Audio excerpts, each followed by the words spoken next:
are in full gear right there. So obviously a big situation to have this large of a police presence, and they are keeping people far back, as Emily said. So the view from behind the fence was as far as we could get. This is kind of a bird's eye view of that area from right here. Wow. Now, Dennis Lynch Arena is near Broad Street and Dexter Street in Pawtucket. It's at 25 Andrew D. Furland Way.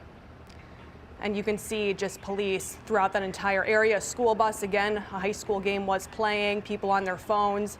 So a dramatic situation unfolding, Emily. And you think about the timing of this, obviously President's Day, so many people off, the kids off from school. This was probably a packed arena for this game, probably something that a lot of people in that arena were looking forward to. Obviously not lost on anyone who is now watching these images at home, how close we are to another incident.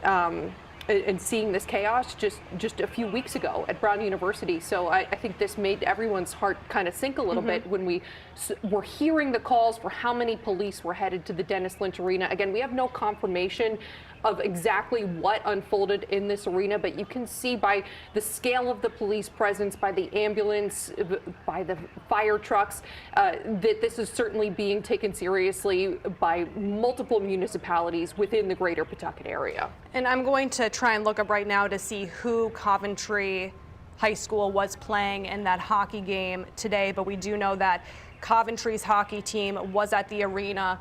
The superintendent sent a message to the community saying that the area has been secured, that the students have been secured. Emily, you have some new information for us. So this is an email from St. Raphael's Academy. They said this afternoon at Lynch Arena at a hockey game, there was a horrific incident with an active shooter. We have been told that no one from the St. Raphael's Academy family was injured. They will be holding a prayer service at alumni around 4:30 today. They're saying all are welcome. So we do have confirmation now this was an active shooting. Again, no specifics about who was involved in the active shooting, what the injuries are, if there were any fatalities, but this was an active shooting that unfolded here at the Dennis Lynch Arena within the last hour in Pawtucket. You can see some of the kids there. These are kids.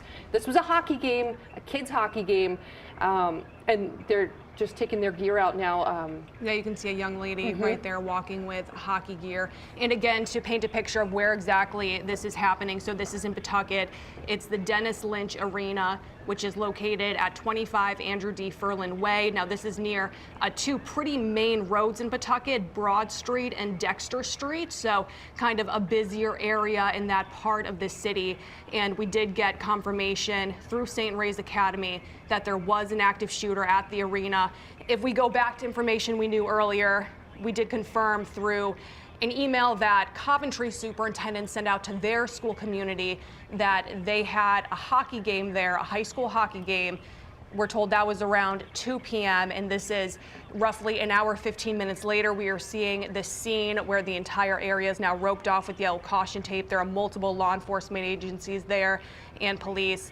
We're going to pull up that statement for you from Coventry, from the superintendent, to tell you exactly what he told the community right there. He said, "We are aware of a serious reported incident at Lynch Arena in Pawtucket where our boys hockey team was playing. Information is still developing and we are actively working with event staff and local authorities to understand the situation.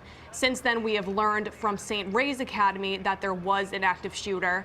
The Coventry statement goes on to say that we have been informed that students are secured in multiple locations. Of course, that is the top priority right now. As Emily mentioned, these are kids, these are high school kids involved in this. So Coventry superintendent says they have been secured in multiple locations. At this time, we're still working to confirm the status and location of all individuals.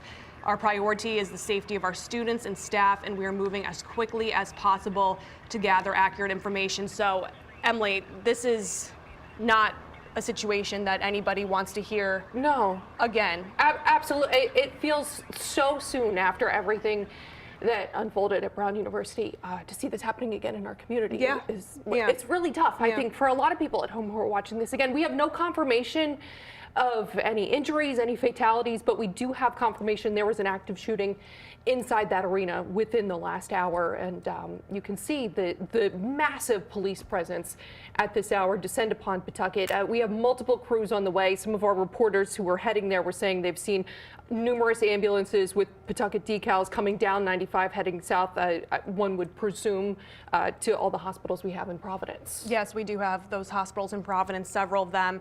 So hopefully if anybody was injured, they are definitely on their way there. It looks like, you know, large police presence. We saw a lot of ambulances.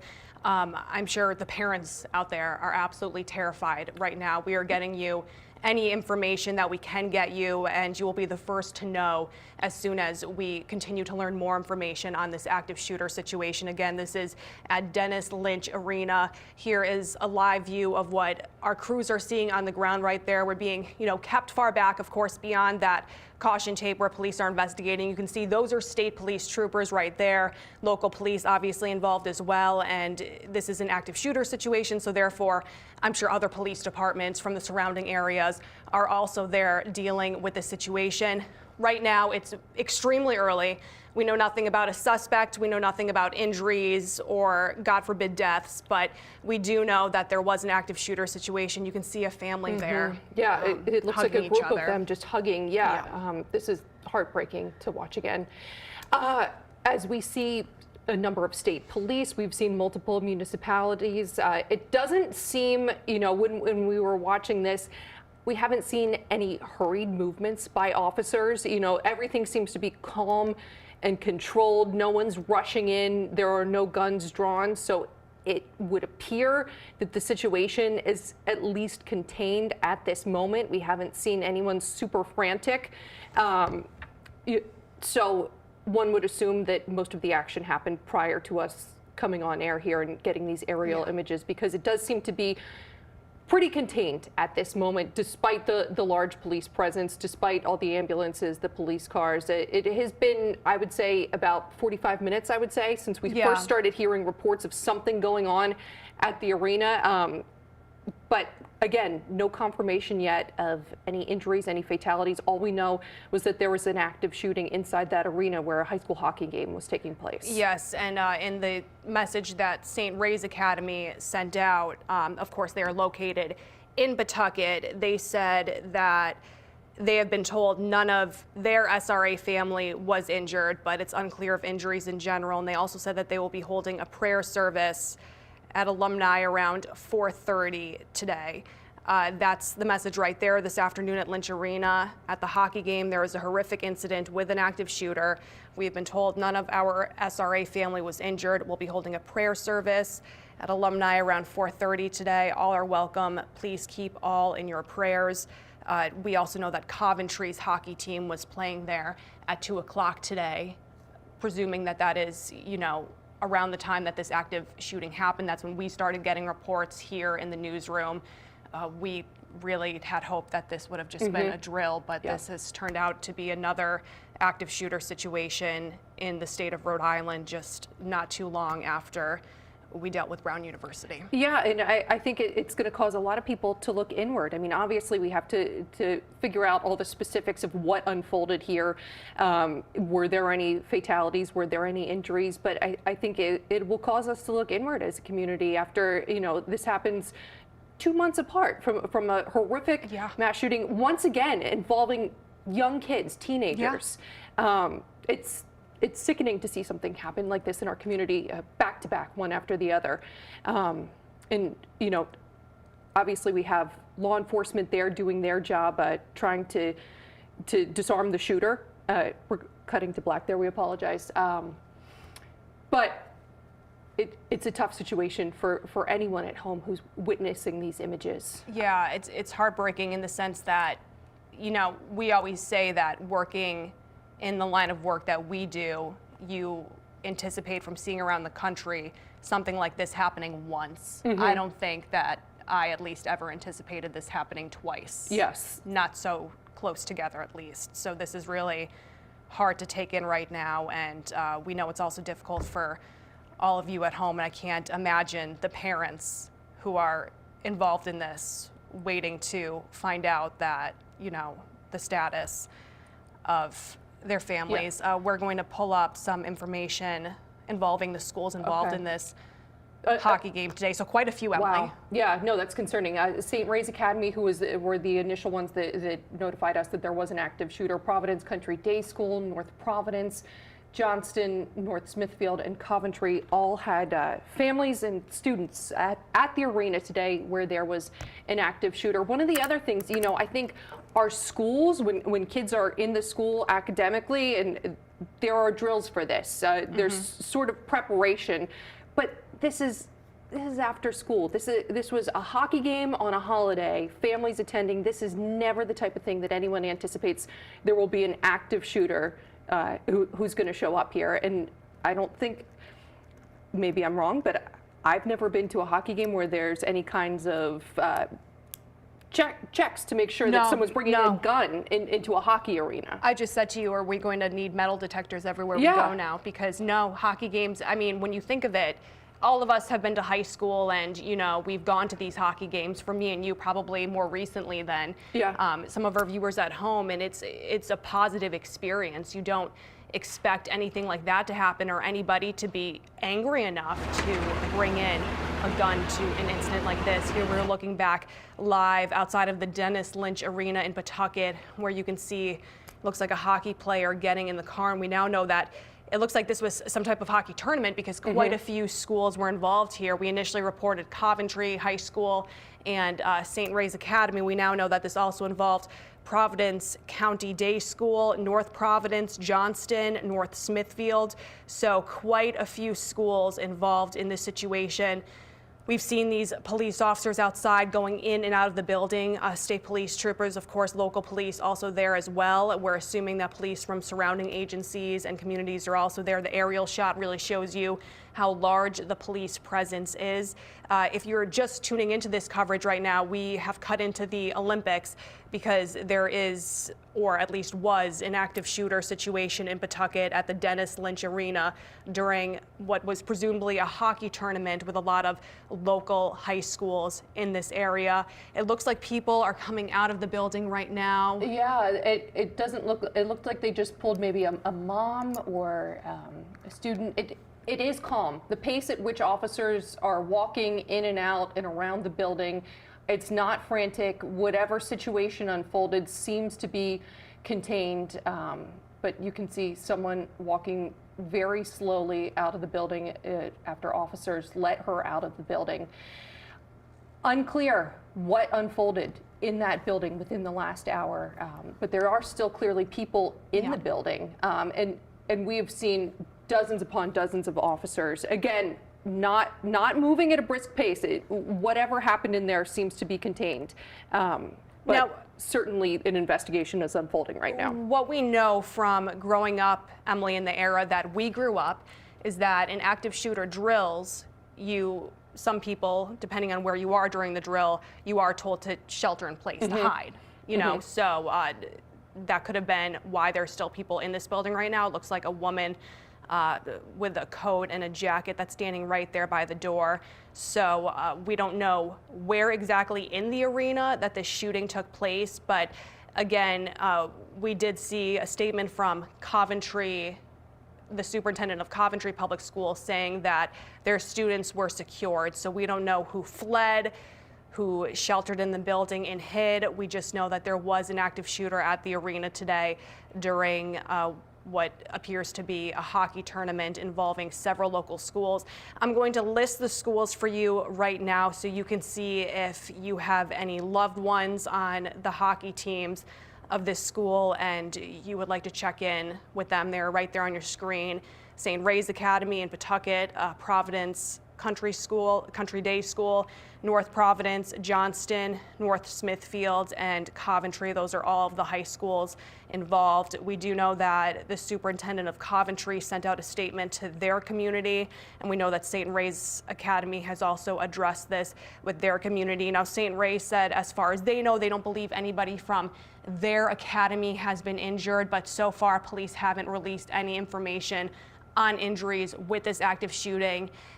Right now, we're still working to get all of that. We do have crews on the ground right now, but in situations like this, of course, the first line of business is to find the suspect, to disarm the suspect, and to make sure that any victims are treated, taken to the hospital, to triage the victims on scene as well, and to make sure everybody else is okay. So, you know, they will bring us information as soon as they can, but right now, keeping these kids, these are high school kids, safe, that is the top priority. It looks like some of the people inside of the building, it looks like that was the same bag being held, so it looks like they're now exiting the arena, and this is located again at 25 Andrew D. Furlan Way in Pawtucket.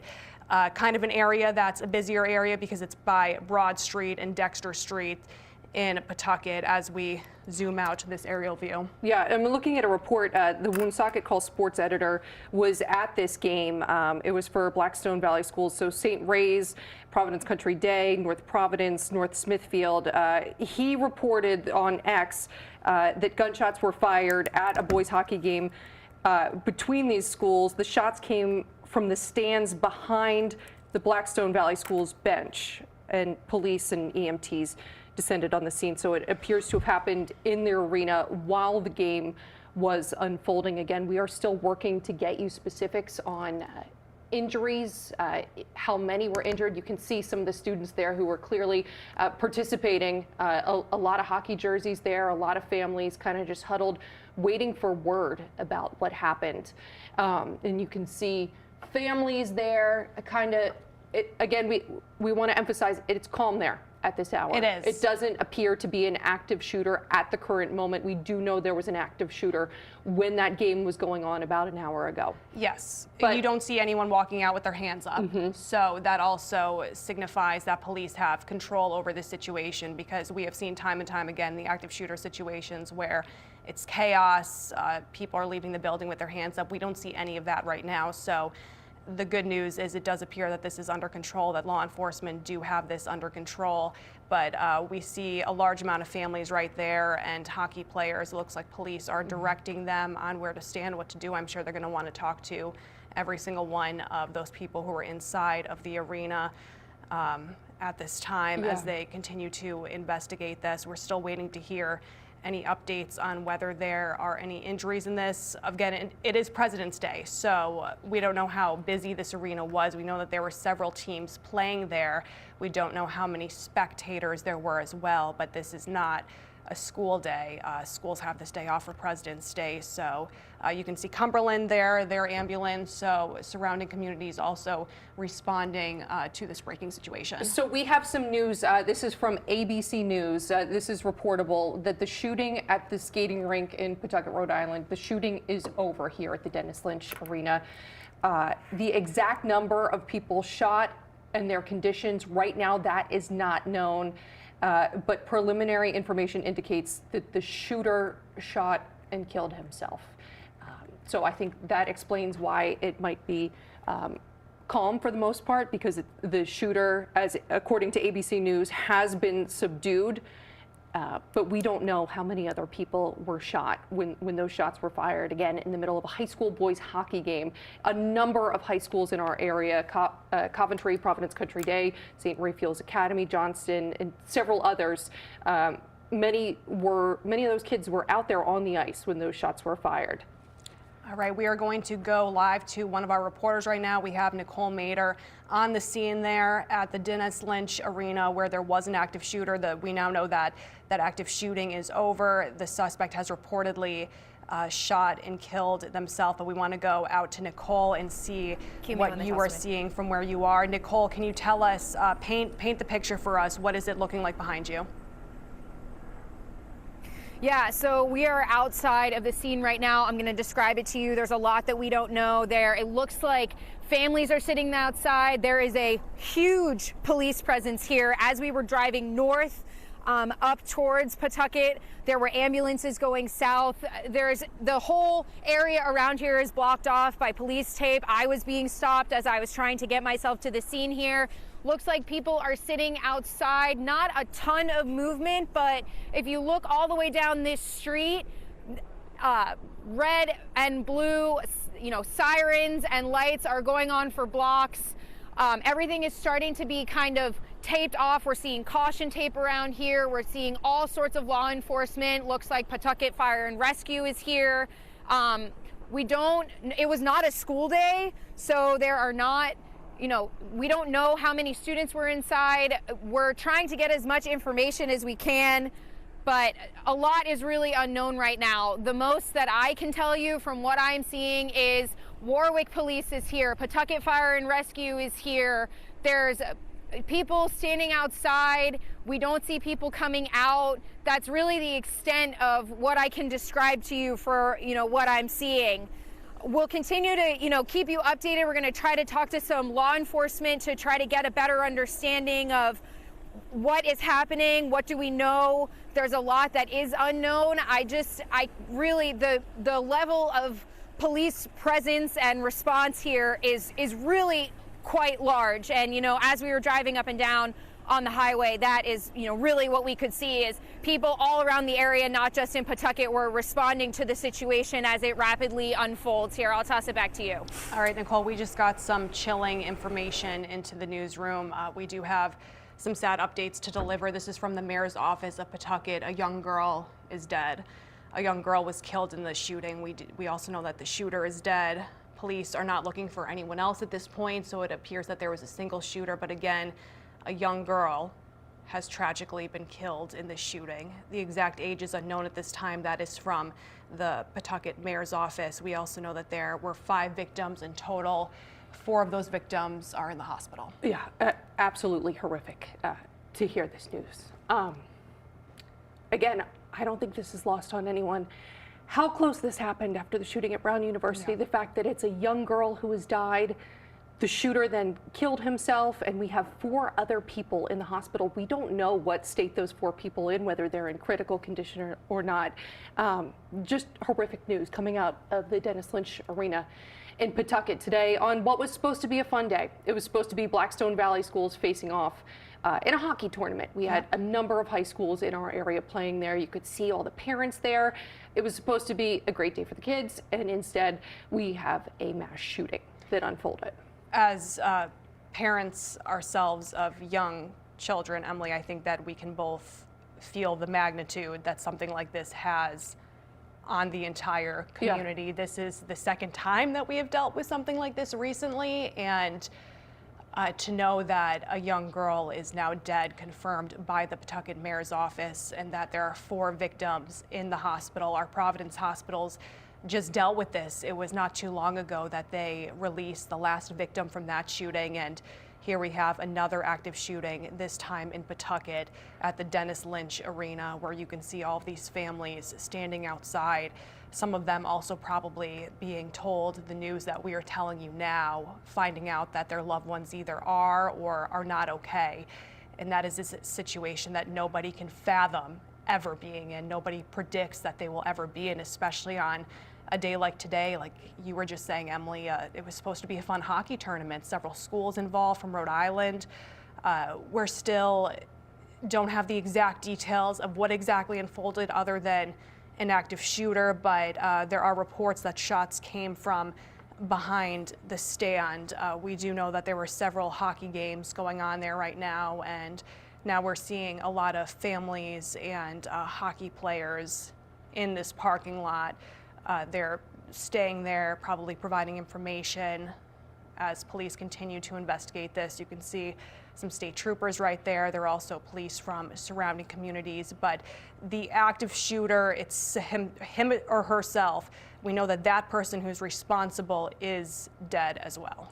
Yeah, and you know, when a horrific situation like this happens, I think it causes a lot of people to look inward and say, what could be done differently? There's nothing that would have been done differently. You don't go to a hockey tournament and walk through metal detectors. No. You know, no one's scanning bags, and I don't think we want to live in a society where we're scanning bags and checking for guns everywhere we go. But it's just so chilling in light of everything that unfolded just a few miles south in Providence a few weeks ago, to then see that a young girl was killed and 4 others are in the hospital right now. We don't know what condition, and how horrifying it must have been for these families that we're seeing here now, who are all just gathered around and probably going to be here for a while because police need to talk to them and try to figure out what happened and why this happened, and maybe it will provide some answers because none of this makes sense to a lot of us right now. And the fear for these high school kids that no high school student should ever have to experience, hearing gunshots, let alone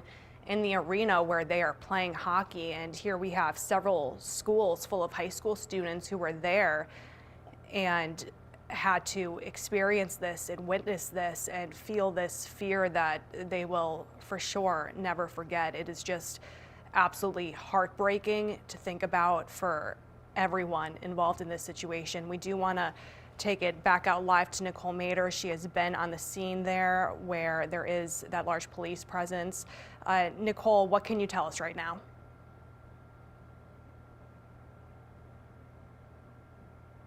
Continues to grow. There are police and EMS responders who are coming from all different parts of Rhode Island. As I told you before, as we were driving north to get to the scene, there were ambulances and police cars going south. There were also police cars who were passing me from behind who were also coming north to respond here.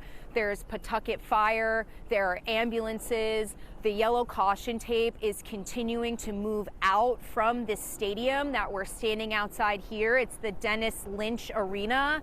This was not a school day, as you've been reporting, so this was really, an extracurricular game or scrimmage or activity that was happening here. It looks like there are police are waiting outside. There are young teenagers who are sitting in the back of their cars right now. It looks like there are, people have been watching on. There are observers who are standing outside of this fence that we're standing at right now. It doesn't appear that there have been people going in and out of that building. Things are at a standstill, at least for right now. We have been, of course, reporting from the mayor's office that one young girl is dead. There are 4 other victims in the hospital, and the shooter is also dead. We do not know the ages of the young girl or any of those other victims.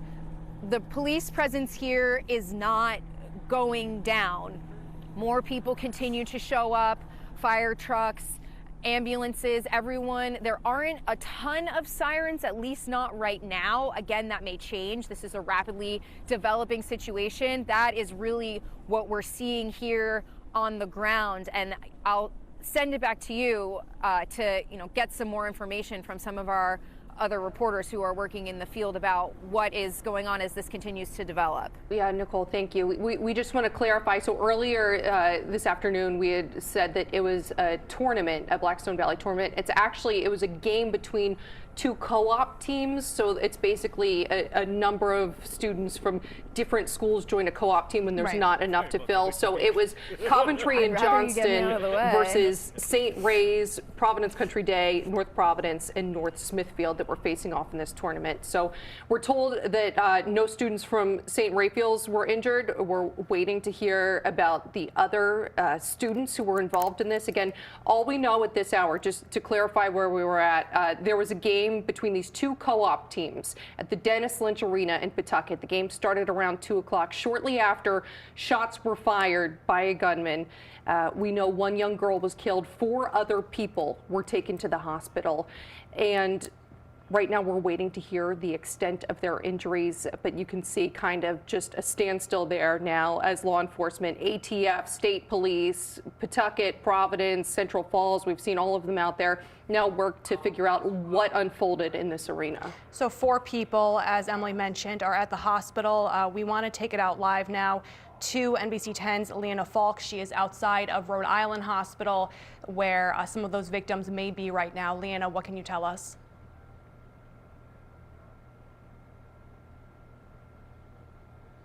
Well, we are seeing multiple ambulances arrive just in my drive here to Rhode Island Hospital. As soon as you approach Dudley Street, you can just see the EMTs arriving one after the other after the other. If I step out, you can see just up above. What you're looking at here is the parking garage of Rhode Island Hospital, and on top you're seeing a number of these ambulances. If we pan to the left, you'll see a white one. That is from Pawtucket. We also see Central Falls. An ambulance from Tiverton Fire Department came and indicated indication that this is definitely a mutual aid situation where multiple jurisdictions have been called in to help assist in this active shooting incident. Again, we've had it confirmed that one young girl is dead, 4 others injured following a shooting at this ice skating rink in Pawtucket. There was a high school hockey game underway, and from what we're seeing now is the aftermath. Several people injured, several families absolutely shattered by the situation here. Things have definitely started to quiet down. We've been here for about maybe 30-ish or so minutes, and in that time we have seen multiple ambulances arrive, obviously bringing patients and paramedics arriving. We also saw at one point a Pawtucket police cruiser just cruising through, coming as fast as they possibly could to get to the emergency room. This is going to be a situation that will absolutely rock the community, and so we're seeing again multiple different jurisdictions joining in to assist in any which way possible, whether it be assisting during the investigation or ultimately just getting the victims the medical care that is necessary during an absolute tragedy that we're seeing right now. Again, we're seeing some of these ambulances start to leave Rhode Island Hospital now. Tiverton starting to leave, Johnston as well. Again, I mentioned Central Falls and obviously Pawtucket, where the shooting ultimately took place. Again, multiple ambulances have arrived here to assist in just the medical aid for some of the victims, but we're expecting, obviously, the community to start arriving here as far as families are concerned, people trying to get updates on their loved ones and on their children. We'll be waiting for more information as far as the victims, but until then, back to you. All right, Leanna, thanks. We have an updated statement from Coventry Schools. This is from the superintendent on the shooting, saying we want to provide an updated message regarding the incident at Lynch Arena in Pawtucket. All of our students have been accounted for and all are safe. So we now know all the students at Coventry who were on that co-op team, all the students at St. Ray's who were on the other co-op team, they have been accounted for and they are safe. Still a number of other schools in our area that were playing: Johnston, Providence Country Day, North Providence, and North Smithfield. We're waiting for more information. Again, 4 people we know are injured, and tragically 1 young girl was killed. The shooter, we're told, also took his own life.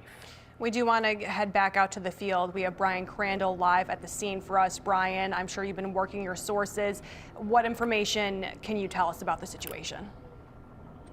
Yeah, at this point, it's the basics. We do know that 1 young girl is dead. That's according to the mayor's office. 4 other victims in the hospital, and also the shooter is dead. And again, this happened inside the Dennis Lynch Ice Arena as a hockey tournament was taking place. We just saw a busload of hockey players getting onto a RIPTA bus here on the corner of Broad and Furland, around the corner from the ice rink. As you see, a lot of police activity here, and there were police officers who escorted those hockey players onto the bus. If you know the area, this is the Wendy's on the corner at Furland and Broad. Again, police activity up and down the street here. The streets are blocked off, and the information is that this happened during a high school hockey tournament with a bunch of teams involved. I believe the team we saw getting onto a bus was from Coventry, as you just mentioned. So we're still trying to learn details about the victims here and where they were from, and again, a potential motive for the shooting if the person was known. But again, it appears to have happened inside the arena here in Pawtucket, the Dennis Lynch Arena. And we've seen plenty of police officers, obviously from Pawtucket State Police. I'm standing right next to a Providence police cruiser. We've seen Woonsocket Police. As you can imagine, quite a response here on the scene in Pawtucket with this mass shooting at a high school hockey tournament with, again, teams from across the area. A number of teams were co-ops, so there was multiple schools involved from those teams. And again, a heavy police presence as you look across the corner of Furland and Broad. But our understanding is the shooter is dead. We're told by the mayor's office that police are not looking for anyone else at this time. Again, we'll bring you the latest details as we get them. But again, while it appears, according to the mayor's office, that the situation itself is over, still a lot to unpack here in terms of how this happened, why this happened, and again, the status of the victims. But again, what we know at this hour, 4 victims in the hospital, but a young girl has been killed and the shooter is dead as well. Back to you. Brian, I know you've been in contact with the mayor's office. You were able to get us that first confirmation, and we do know that the one young girl has died. Did they have any description of the 4 other victims who were at the hospital right now? Were they players? Were they fans? Do they have any information on who was injured in the shooting?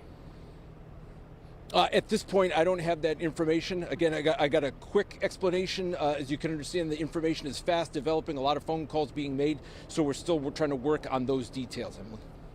Brian, thanks.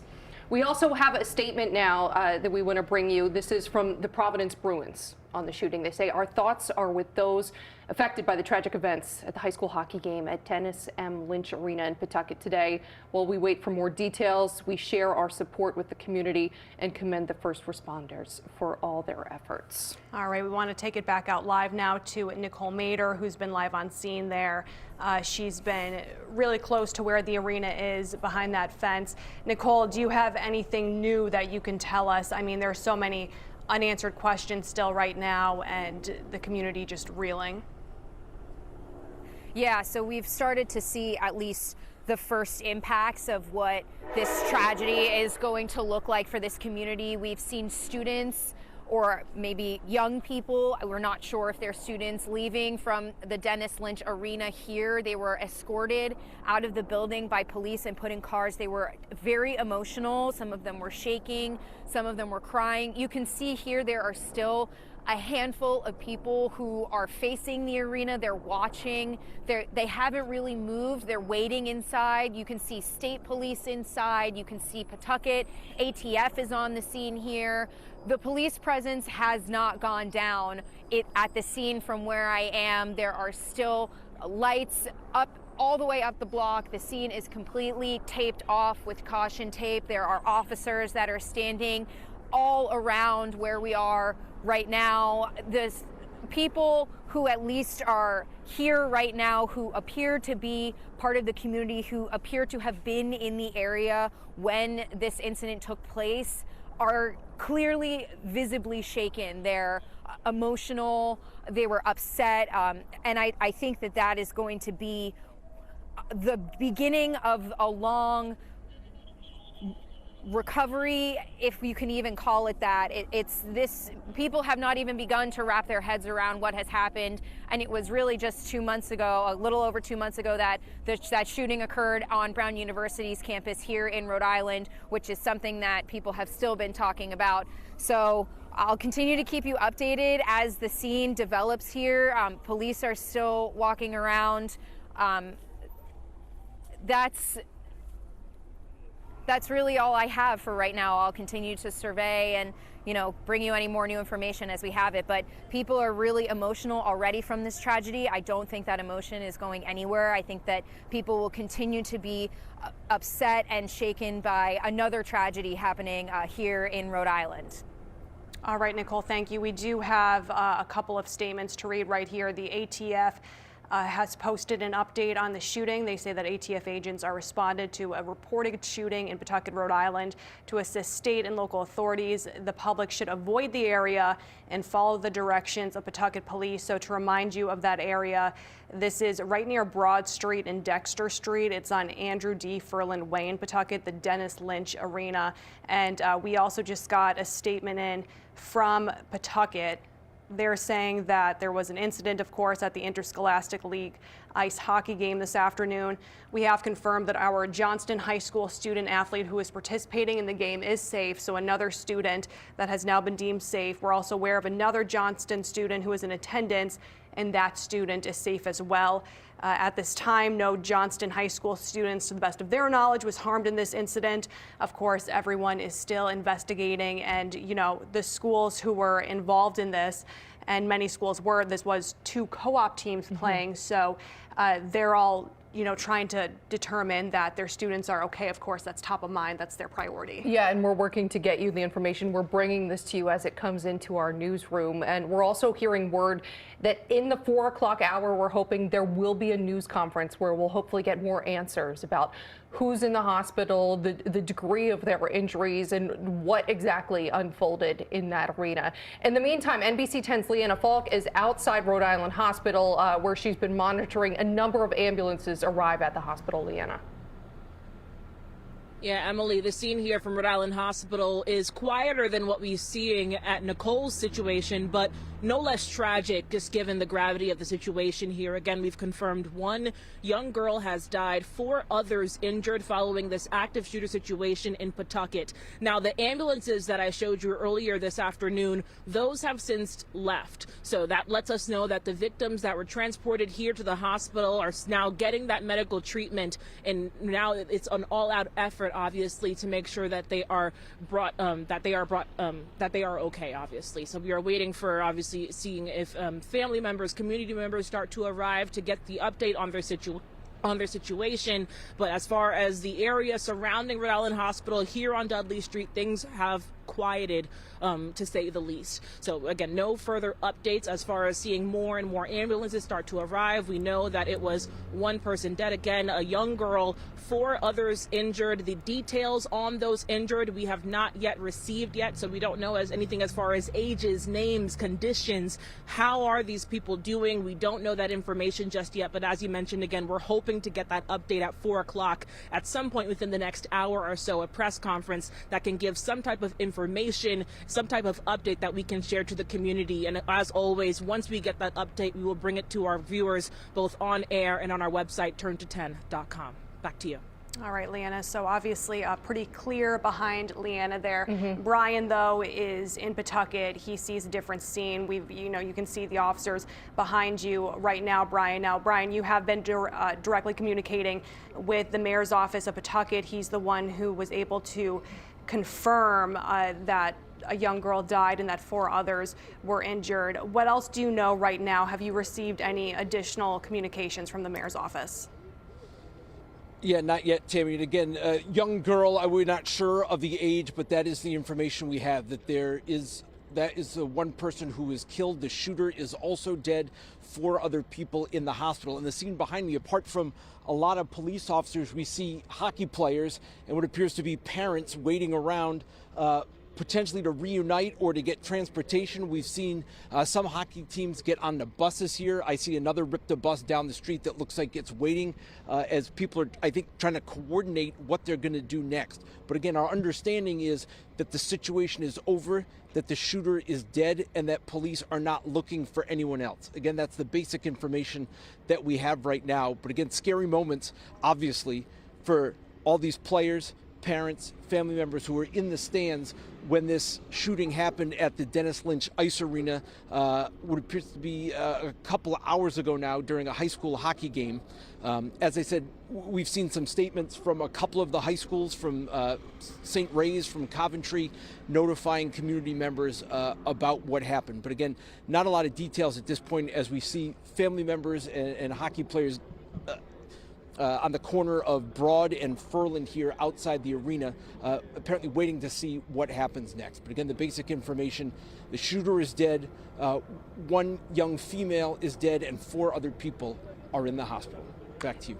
And Brian, from where you are, can you tell, do they have the arena completely cleared out? And does it seem like they're having families there kind of in a holding pattern while this investigation now gets underway?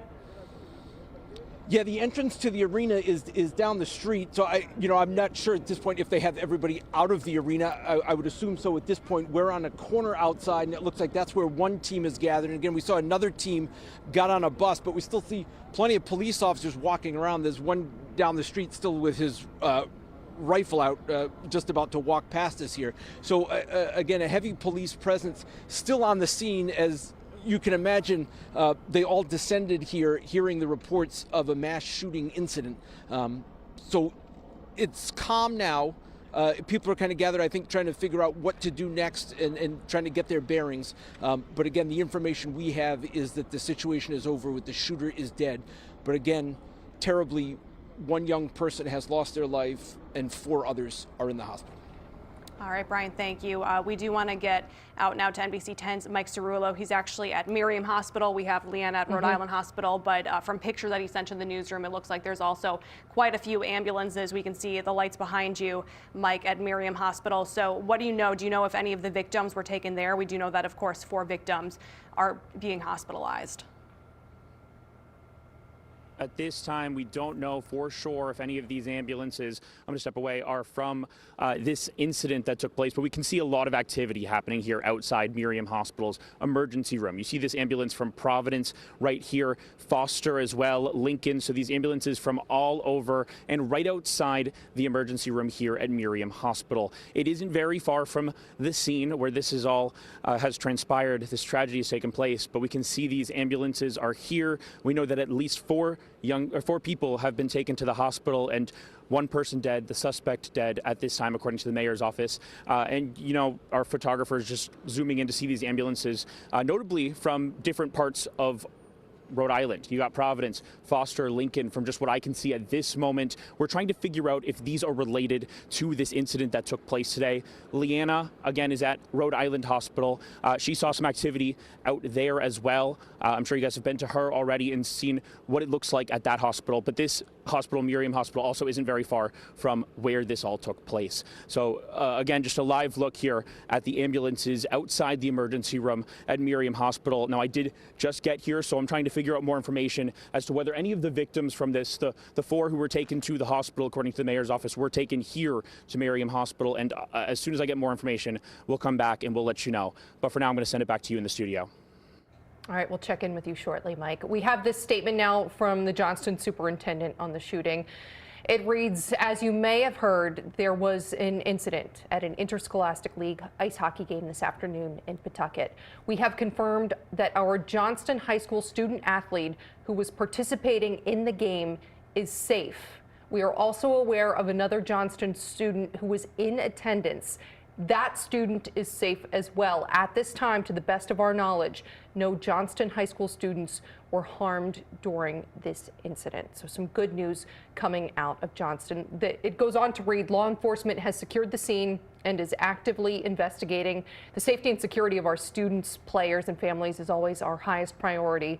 We will continue to monitor the situation closely and provide updates as additional verified information becomes available. And we are waiting for a news conference. We're told sometime in the 4 o'clock hour. We're hoping when a lot more of that information should be coming to light. Yeah, and we do want to clarify, if you are just joining us, that so this is at the Lynch Arena in Pawtucket, which is kind of a main area in Pawtucket, of course. It is near Broad Street and Dexter Street.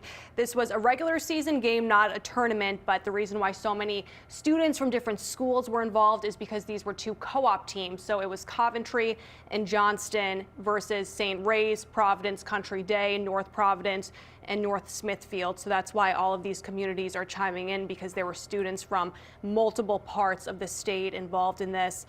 There's still law enforcement there right now, of course, investigating. This investigation, Emily, as you know, is really just getting underway. We know that the shooter is dead. The threat has been eliminated. As far as we know, that person was the only threat. So that's why when we go outside to the arena, you see it's relatively calm. You don't see the chaos that you see in active shootings. There's a lot of families outside, hockey players, people who left that arena and are likely going to be questioned by police in the coming hours. This investigation will stretch not just into the night, but of course for many days to come. Absolutely. NBC 10's Leanna Falk, she's live outside Rhode Island Hospital. We just saw where Mike was. There was a pretty active scene, a number of different ambulances from several municipalities. Leanna, are you seeing anything unfolding behind you? Emily, there's been no new developments here from Rhode Island Hospital. Where we are right now is Dudley Street, and what you're seeing behind me is the main parking garage. So anyone that is familiar with Rhode Island Hospital, you've likely entered this garage. On top of that is that main ambulance bay. Now, when we first arrived about an hour ago, we'll say, there were several ambulances, at least half a dozen, and there were multiple jurisdictions here as well. So in addition to Pawtucket, we also saw crews from Tiverton, we saw crews from Providence, we also saw Johnston and Central Falls. So there were a number of ambulances that arrived here in the aftermath of that shooting. Now, we've been mentioning it just to confirm the numbers again. One young girl has died and 4 others were injured. So we know that right now, either here at Rhode Island Hospital or where we saw Mike at Miriam, there are several different doctors, medical teams that are now working to come to the aid of those victims. We are hoping to get some more information in the coming hours as far as a press release is concerned, or a press conference to get some more information as far as what is the update on those victims, Who are they? What are their ages? What is the status of their condition? Those are the things that this community wants to know right now. They want to know that their loved ones, possibly their children, family members, are safe and that they are stable. And so we are hoping to bring that positive update to you after such a tragic situation and a tragedy unfolding in the city of Pawtucket and obviously the state of Rhode Island, given how small we are and how many different avenues that we touch each other 1 degree apart most times.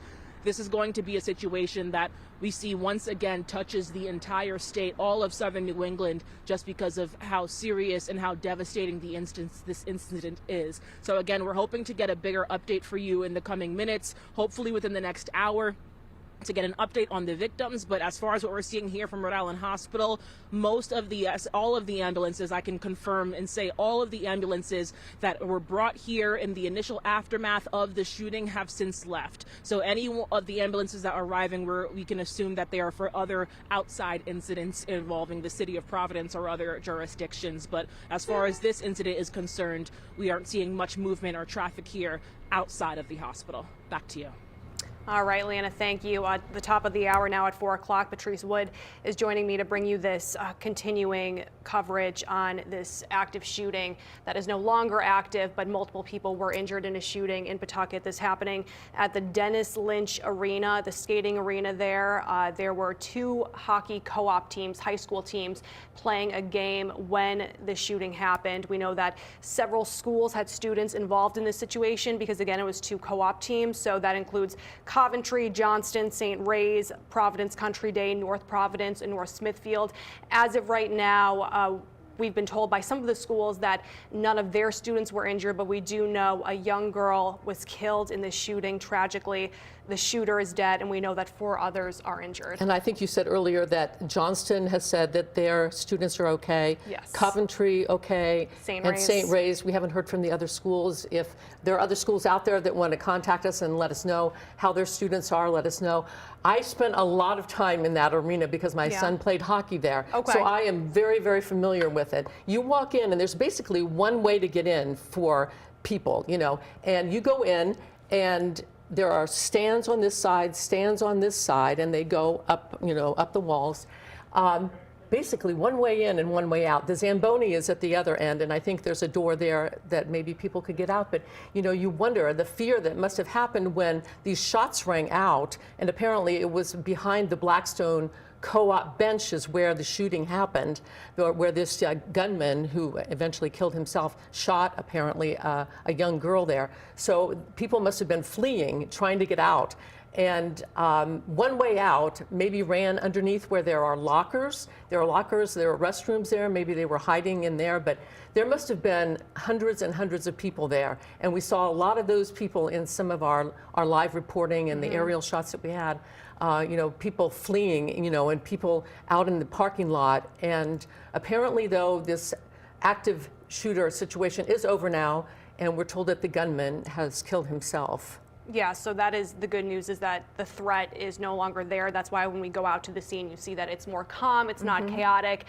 You do see a lot of families outside, probably just, gathering their thoughts on this. This is something that you never expect to happen, you never expect to be a part of. You hope that, God forbid, you never will be a part of, but it is now, once again, a reality for so many families in Rhode Island tonight, and is just devastating and unfathomable to think about. We do want to go back out to Nicole Mader. She has been live on the scene there for a couple of hours now for us. Nicole, can you provide any new information? Do you have any updates on what's going on there? Yeah, so the scene where I am right now is certainly calmer. Things, there aren't the sirens that you might expect from an active scene. There are still lights. The police presence here is still very, very, very large at the Lynch Arena. It's about a block away from the Pawtucket commuter rail station.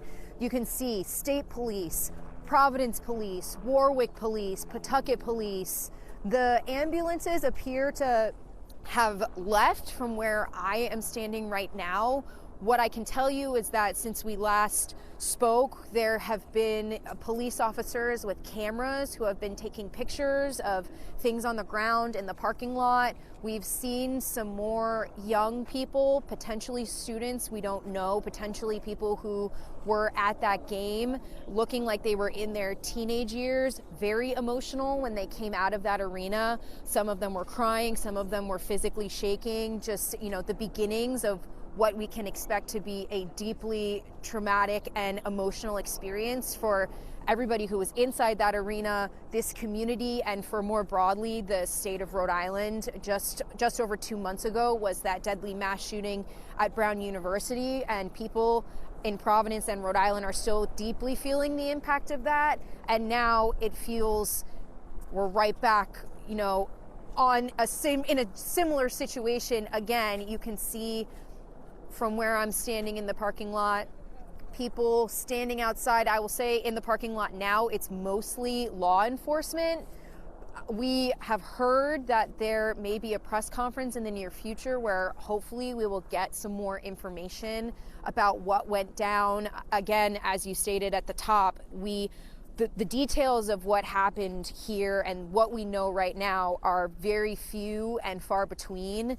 This is a rapidly developing situation. I will continue to keep you updated, as will all of our colleagues who are, around the state right now trying to gather information about what actually went down, and especially the status of those victims that are currently in the hospital. But a quiet scene behind me right now. Not a lot of commotion, but definitely still a very expansive police presence. And I'll toss it back to you. Okay, Nicole, thank you very much. Once again, there was an active shooter situation at Lynch Arena in Pawtucket. That's right in downtown Pawtucket. Yeah. And so many people have played hockey there. Their kids play hockey there. They take ice skating lessons there, and some of the troops around here, they have their practices there. So I'm sure with this co-op game going on, that place was probably packed. We want to go back out there to the scene. Brian Crandall is joining us live. Brian, what's the latest? Patrice, I'm on the other side of the ice rink from where Nicole is. This is Broad and Furlan. Some people may know the Wendy's and the Walgreens over here. You can see the police tape. Police have people on the other side of the street. Again, there's plenty of police here on Broad Street. There's also buses down the street we've seen some of the hockey players get onto, so they have a ride to leave here. There was an area just around the corner where there were still some hockey players, and it looked like parents who were still waiting around on the backside of the arena. Again, with a lot of police officers still here, but again, our understanding is that the active shooter situation is over. The mayor's office tells me that the shooter is dead.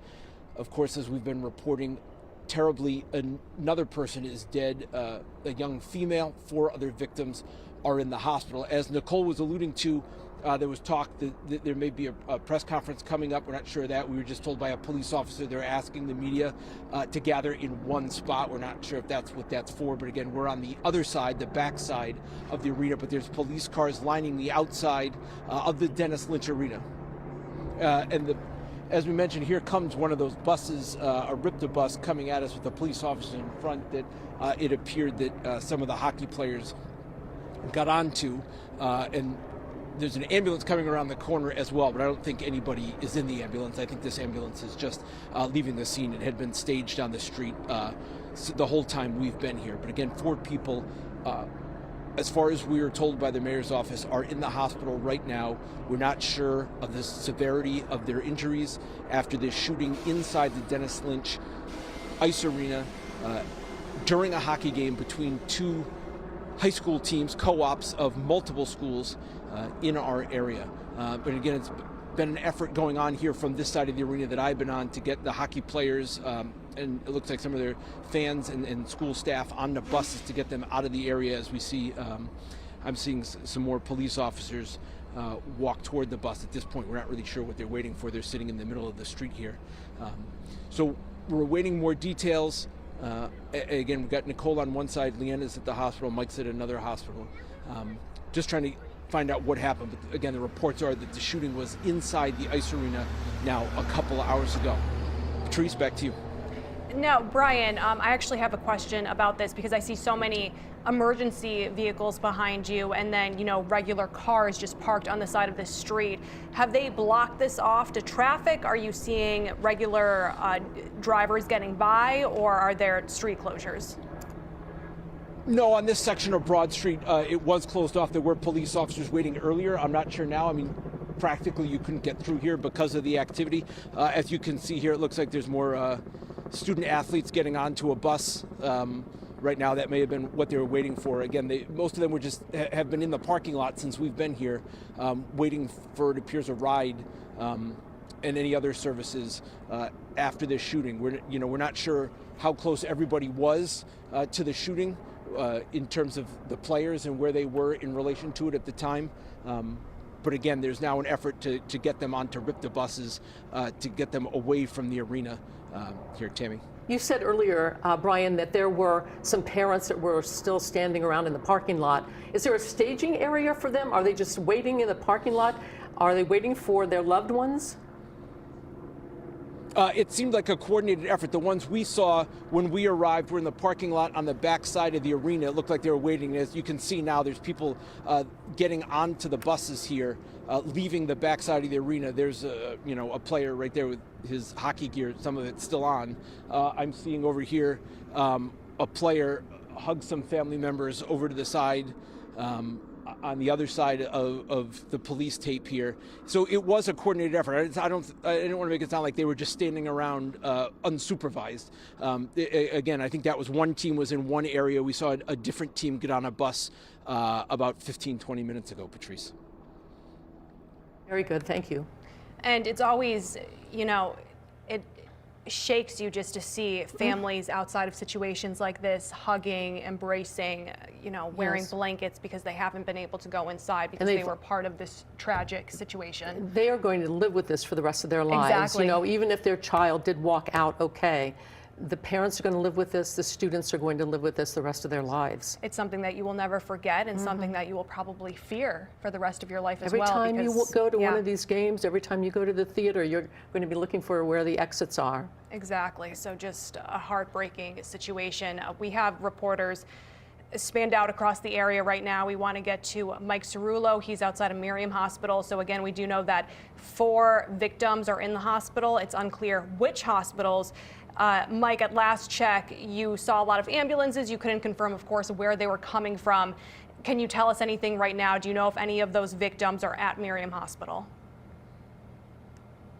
Well, right now we are still working to confirm whether those ambulances were related to this tragedy that took place in Pawtucket, but I'll show you what we're looking at right now. We have a couple ambulances at the moment. We've seen people unloaded from these ambulances. It didn't appear like they were related to that scene that happened in Pawtucket, but since then we've seen several ambulances come and go. It seems to be more normal operations at this point, but when we first got here, there were about 8 ambulances that we could count that were right outside the emergency department here at Miriam Hospital. This is about 10 minutes away driving from that scene in Pawtucket where this tragedy unfolded. Of course, the biggest question on loved ones of these 4 victims who are in the hospital, the biggest question on their mind right now must be how their children are doing, how severe are their injuries, will they make it, and just a heartbreaking thought to have at this point. Again, 10 minutes away from where this all happened. We did see a lot of activity here. Don't know whether it was related to this scene, but just within the last 15 minutes, we've seen a lot of those ambulances that were from all over, by the way. We saw Providence, we saw Lincoln, we saw East Providence. We did see an ambulance from Pawtucket as well here at Miriam Hospital. We saw them kind of take off within the past 15 minutes, but still a lot of questions right now. We know those 4 victims were taken to hospitals nearby, and we know, unfortunately, that 5th victim, a young girl, has died. That's according to the mayor's office. The suspect also dead at this point. So still a lot of questions as to where these victims were taken. Leanna has been at Rhode Island Hospital as well, showing you the scene there. There was some activity in the aftermath of the shooting there as well. So we're still trying to figure out where these victims are taken and, most importantly, how they're doing tonight. Obviously, a heavy thought for loved ones and for everybody in our communities here in southeastern New England, as well as Rhode Island in general. Definitely a tragedy that touched all areas of our viewing area, and just so many families tonight as they wonder just how these other 4 victims are going to be doing in the hospital. But I'm going to send it back to you. This is the scene out here. Again, not a lot of activity at the moment. These ambulances appear to be unrelated, but we'll send it back to you, and we'll still work to try and figure out how those victims are doing. And Mike, you've had a little bit too much practice with this lately because you were covering the active shooting situation at Brown University as well. You know, it's a heavy time. You hate to see it happen once, and to see it happen twice is just unimaginable once again. Really heavy hearts all across our state. So many people are still trying to heal from that tragedy that we had at Brown, and now this is just another tragedy that we're going to have to heal from. So many families impacted and lives that are changed forever. It's truly heartbreaking and tragic. All right, Mike, we'll let you go now and see what else you can find out about if they have any victims at Miriam Hospital. In the meantime, we just got this comment from North Providence Public Schools.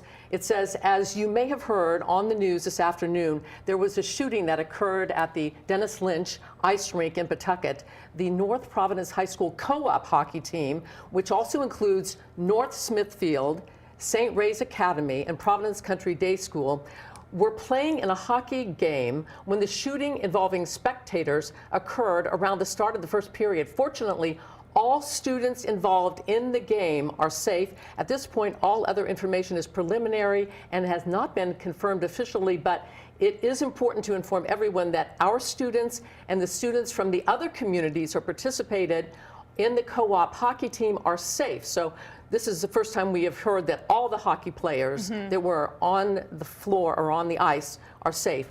Our thoughts and prayers go out to those involved in this tragic incident. So again, we do know that the shooter is dead and that a young girl is dead, but apparently that happened in the stands. Okay, so that is new information that we are just getting into the newsroom. We do want to go back out to Nicole Mader. She is live outside of the arena. And Nicole, I'm hearing that you're speaking to a student who was there. Yeah, we just spoke to a student. He was not inside of the arena, but he said that he was just inside taking photos with him yesterday. And I'm wondering if I can go over and speak to him here. Hi, we were just listening to you speak, and you were saying that you live just down the street and you were inside of that arena just yesterday. Can you tell us a little bit about what you make of the situation that has unfolded here today? I wasn't in the exact arena yesterday. However, I live just about 5 minutes across. I see the street. I see this arena when I pass school every day. But my immediate reaction is just heartbreak. It's so devastating, you know, to hear about something so similar happened 2 months ago over at Brown, and now some place that I pass by every day. It sucks. Does it hit more deeply because you live in this area, you know this area? I'm sure you've passed some of the students that were in that arena today on the street. Whether it happened here or across the country, you know, you hate to hear it. It does. I can't lie. It does hit a lot harder now that I live so close, and these are people, these are schools that I'm so aware of and so familiar with that I can't really wrap my head around it. How do you think, I know I was just down the street, a couple minutes ago, and I was watching students who were walking out of the arena, and they were shaken. Some of them were crying. Some of them were clearly, physically shaken up. Tell me a little bit about how you think that this might impact you as a high school student, your friends, emotionally, just experiencing this. Well, living here my whole life, I'm 18 years old, and I've been around high school sports for a while. I think the most we can do is just reflect. This is going to be on a lot of people's minds for a really long time, as it should be, and just think about how we can move forward and just care for one another. It's just to be unified. I think it's just the most important part right now. It's going to be a difficult situation to fully grasp for a lot of us. We're still so young, and I imagine there are a lot of people just like me in there. And before we let you go, will you just tell us your name? My name's Kevin Hernandez. Thank you so much for taking a couple minutes to talk to us. So there still are you know, as he was just saying, this is deeply, deeply, deeply emotional for people, you know, young people, especially high school students, college students who, you know, who think every day about if a shooting is going to happen in their schools, at their sporting areas. We are about to get set up for a press conference where hopefully we will get some more information about what happened. But I mean, this young, very eloquent man mentioned the Brown University shooting that just happened just over 2 months ago. This is so deeply traumatizing for the community here, especially for young people here. I don't think we'll be able to begin to grasp today how challenging this will be for the community to move forward from this. We will bring you that press conference once it starts. There's a large, you know, group of media that are all getting set up, and we hope to bring maybe some good news. We still don't know the status of those victims who are in the hospital. We do know that the shooter is dead. We do know that one young girl is dead. We do not know her age. And for right now, I'll send it back to you. Nicole, thank you. We actually just got a tragic update from the mayor's office. Brian Crandall was able to confirm that a second person has died as a result of this shooting. So it is now 2 people dead, 3 people are now injured in the hospital. And the gunman is dead as well, so that makes a total of 3 people. We think that the shooting happened behind the bench for the Blackstone Valley Co-op. So apparently this person who was shooting shot 2 people and then killed himself. And I can say that I've been in that Lynch Arena many, many times watching my son and daughter skate, and it is not an easy place to get out of. There's one exit, and I can imagine that there was a frantic run to the doors, you know, to escape this person who was shooting inside Lynch Arena in Pawtucket this afternoon during this game. And it is bleachers, so you know you're going up steps as well. So if the shooting happened right there in the bleachers, and maybe this person was shooting down or shooting up at them, all of these people were fleeing out that one door. There is another door, I think, where the Zamboni comes in, but that's usually closed. So people were probably just fleeing and running into the restrooms, into the lockers, or just trying to get out into the parking lot. Right, and that's what you see in a lot of these situations. Is that's why, you know, a couple hours ago we were still seeing people inside of the building, because oftentimes your only choice is to hide in a situation like this. And you know, as somebody who grew up post-Columbine, post-9/11, that's what they teach you in school. If there's an active shooter, you have 2 options. You have to either run or you have to shelter in place and hide. So a lot of people in this type of scenario had no choice but to hide and just pray and hope for the best. So our hearts go out to 2 families now who have lost 2 people in this tragic shooting today. This was a hockey game with high school students that will now be affected by this for the rest of their lives. It's President's Day. This was supposed to be a fun event, a gathering with family and friends, watching these 2 co-op teams play hockey, but instead it turned into tragedy when this shooting unfolded. Now, we did hear from one of the schools, and they told us that all of their hockey players are okay for all the teams. Yes. That's what we've heard now, is that because we were hearing individually from the different schools, and one of the schools, I think it was North Providence or Johnston, told us, I think it was Johnston, said that all of the hockey players are okay. That's what we've heard from them. So this was a number of 2 co-op teams, St. Ray's, Providence Country, Day School, North Providence, Johnston, North Smithfield, and Coventry. They were in 2 co-op teams, and they were playing against each other. But apparently they were not the ones who were shot at. The ones who were shot, and there you see it up on the screen, Coventry and Johnston are in 1 co-op team, and St. Ray's, PCD, North Providence, North Smithfield, the other co-op team, and they are all okay. The skaters are all okay. The hockey players are all okay. We saw Brian Crandall out there, and we saw them, some of the players being loaded onto buses to go home. But unfortunately, we know that a number of people have been injured. We have 3 people in the hospital, 3 people dead, including the gunman. Yes, and with those 3 people injured, we still don't know their status right now. We don't know the extent of their injuries. Obviously, it happened very quickly within, you know, a time span of the shooting happened around 2 something, and it's now 4:30. We learned that the second victim has died in this shooting. So we do want to take you back out to the hospitals. Mike Cerullo is at Miriam Hospital. Mike, you've been trying to get some information on whether any of those 3 remaining victims are at Miriam Hospital or perhaps one of the other hospitals in Providence. We have Leanna outside of Rhode Island Hospital. What can you tell us? You know, we've been reaching out to the spokespeople for these hospitals, and we haven't heard just yet exactly where these victims were taken, but we do know that Miriam Hospital is just about a 10-minute drive, maybe even a little less, from where this all happened. Now, when we first got here, about 30 minutes ago, maybe a little longer, we saw about 8 ambulances from all over Rhode Island. You can see right now just this Lincoln ambulance remains from that scene. Unclear if any of those ambulances or if this Lincoln ambulance were related to this tragic shooting that took place. We did see Providence, East Providence. We saw Pawtucket, an ambulance from Pawtucket here as well, and several other communities around Rhode Island. And now, obviously, the big question on so many parents and families' minds for these 3 victims who remain in the hospital is just how severe their injuries are.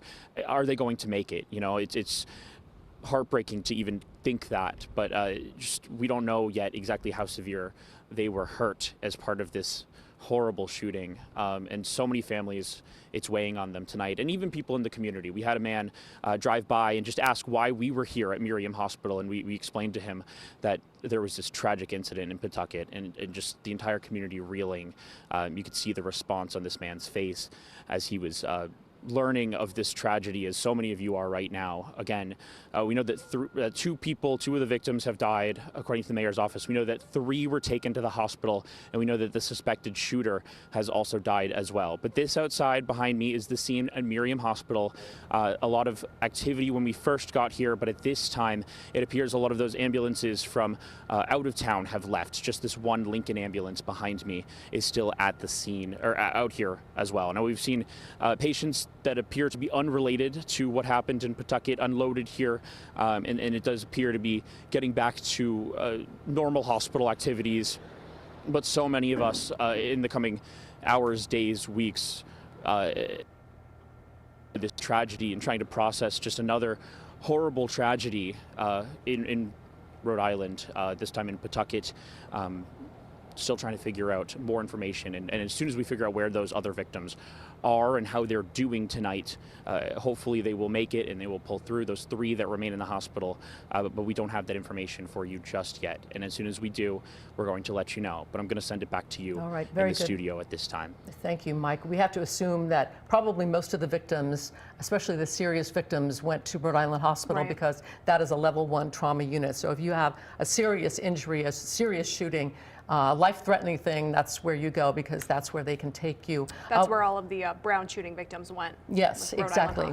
Exactly. So we want to go out to Brian Crandall and Jean Valicenti, who are on the scene now at Lynch Arena, where there was an active shooter earlier. That shooter has now killed himself, but 2 people are dead and 3 people are injured. Brian and Jean. Yeah, Patrice, again, we're on the backside of the Dennis Lynch Ice Arena, where earlier, we were seeing some of those hockey teams and family members and staff gathered. They have now left. They got on buses. They were put on buses and have now left the arena. As you said, the late word now we're getting from the Pawtucket mayor's office is that there are 2 victims who were shot and killed, plus the shooter is dead as well, and 3 other people are in the hospital. We're not yet sure of ages or conditions, Gene, but again, just a horrific situation that unfolded here a couple hours ago during a high school hockey game. Or the motivation. They're saying it's targeted. So the shooter went after, we believe, 2 people. Others were hit, whether they're related to this or they happen to be in the wrong spot at the wrong time. This happened in the stands during the game. Now, this game was being live streamed. And apparently there's video of this being live streamed, and you can hear the gunshots. I just checked in with some of these businesses over here. That little convenience store said people ran into him, help me, there's a shooting. That Walgreens behind us is closed. That's a staging area down there, and there's an AutoZone around the block, and that's going to be holding a news conference shortly, Brian. Yeah, and that is our understanding, that on the other side of the arena, authorities will be having a press conference. Our colleague Nicole Mader is over there, so we have, you've been watching us, we have crews on multiple sides of this ice arena because there was a lot going on. There was police activity everywhere. They still have, obviously, the street cordoned off. There's plenty of police officers, but not like what we saw when we first got here, where there were still officers with rifles who were walking around, and some of them were standing very close to the hockey players who were being escorted out in a way. And obviously we saw some who were hugging family members. We could anticipate that some were just being reunited. Family members heard what happened and were rushing down to the scene. They still have pretty much half of the downtown is closed. This street is closed, that street's closed. The whole perimeter around here is closed. You're not going to be able to get here. The traffic getting out of downtown is pretty bad. So if you're in Pawtucket and you want to get out, it's going to take a while. We're just away from where it curves to the downtown. We're just up. There's a Walgreens over there. It's a busy stretch over here. Furlan Street is over there, and this is where it happened. Yeah, and as you said, the scene after, as you can imagine, there was a lot of panic as people were coming out of the arena, running out of the arena. And when we got here, there was still a lot of people. There was, 2 teams, but kids from multiple school districts as part of those co-op teams, and it was a good amount of people who were out here when we got here. Again, most of them look calm. Again, they probably had a little bit of time to process it, but just shocking what unfolded there. Most of these local businesses are closed. There's a Boost Mobile. He's closed, not letting anybody in. There's a couple of stores next to him, a barbershop. They all shut down. And the Walgreens was one of the first to shut down because a lot of people ran in there looking for help, shelter in place. Yeah, and we are expecting again shortly to hear maybe more details. Again, what we're hearing from the mayor's office is that now 2 people have been shot and killed, plus the shooter is dead. It's unclear how long it was after the shooting that the shooter was dead. And again, 3 other people are in the hospital waiting to hear on their conditions. Again, ages. We've heard, again, statements from multiple school districts, again, because there were a number of them that were part of these co-op hockey teams about, their students who were at the arena but were not involved in the shooting. So that's good news, but unfortunately we're waiting still to hear who was unfortunately hurt here. School is off, so this game was pretty well attended. All right, back to you. Brian and Jean, thank you for that. So it is now top of the half hour here at 4:30. Emily Bowles is joining me again to bring you this breaking coverage, devastating news that we are getting about an active shooting that happened this afternoon at Lynch Arena in Pawtucket. As Brian just mentioned, we now know that 2 people were killed in the shooting. We know that one of those victims is a young girl. We're still waiting for more information on the other victim. We know that 3 others are in the hospital and the gunman is dead. Yes, and we are awaiting a press conference, as Jean and Brian just mentioned there. Though one of the things that came to mind, obviously having just been through this with the Brown shooting just a few weeks ago, was sometimes when these situations are still unfolding and the information is coming in, as we just heard a few minutes ago, a second victim has died in this, that maybe that news conference gets pushed off a bit until we have a clearer picture to present to the media. But we do have a team of reporters. We've got reporters at the press conference ready to go when officials bring us more information about what unfolded again at the Lynch Arena. This was a scene, this was not a tournament, we're told. This was between 2 co-op teams. So one was comprised of players from Coventry-Johnston, and then the other one was St. Ray's, Providence Country Day, North Providence, and North Smithfield. We have confirmed from one of the schools that none of the players were injured in this shooting. That's what they're saying. None of the players were injured in this shooting, but clearly there were several other people. We know 3 people are in the hospital, as you mentioned, Tammy, and 2 others were killed in this, as well as the gunman who took his own life. Yeah, we're told that the shots that were fired came from the stand area. So again, none of the players were injured, and we're still waiting for more information on the other injuries.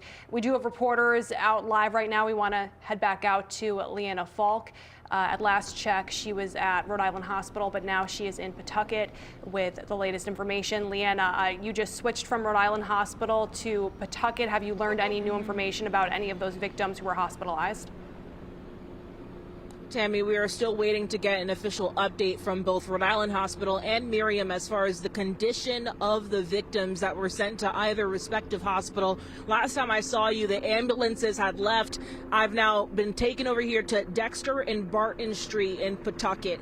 It's somewhat of a media circus here. Several reporters on the scene waiting for that press conference to start so we can get an update. We're told it should be happening right where I'm standing, just a few feet away, where we should learn more information, hopefully about the victims and their conditions and also the suspect as well. Now, we learned within the last 20 minutes that another victim has died. That brings the total number of dead today to 3, including the shooter. So 2 victims. One we know is a young girl. The other one, we are unclear as far as the details of who they are, their age, or anything of that nature. But we know, again, 1 young girl has died, and the shooter is dead as well, including another victim. And there are now 3 remaining injured people at the respective hospitals, both Rhode Island and Miriam, where we know victims were taken. Now, what you're seeing behind me, this is Dexter Street. This is completely blocked off right now. So a Pawtucket police cruiser is blocking the area, so no one is being allowed to come in or out at this time. We have been seeing either community members of the media walking up because we're about a quarter of a mile away from that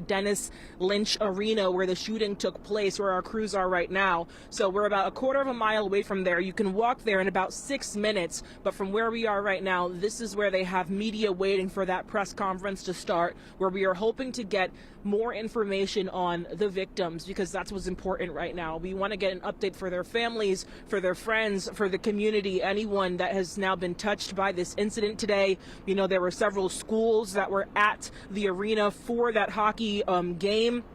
And so there are multiple communities across Rhode Island right now that have been touched by this, and we're hoping that we can get some more information that maybe doesn't bring closure, but could at least bring peace to know what exactly led to the situation that is before us. So again, this is Dexter Street that you're looking at in Pawtucket. I'm standing at the corner of Dexter and Barton.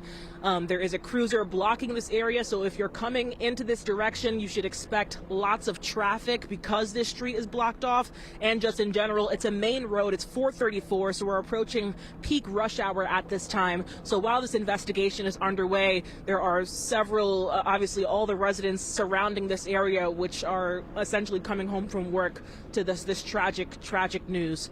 So again, we are hoping that any moment now we can get an update from Pawtucket police, from first responders, as far as what led to the shooting, and also what we all want to know, the condition of the victims. How are they? Who are they?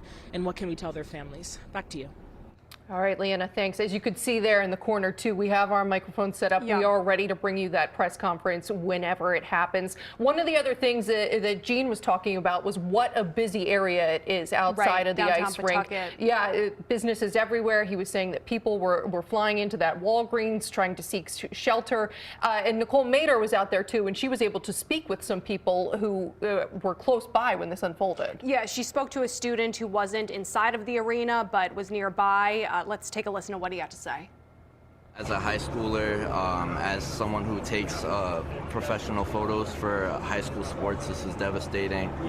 You know, you hear about an event that happened very similar 2 months ago at Brown. It's so shocking. You know, it's heartbreaking.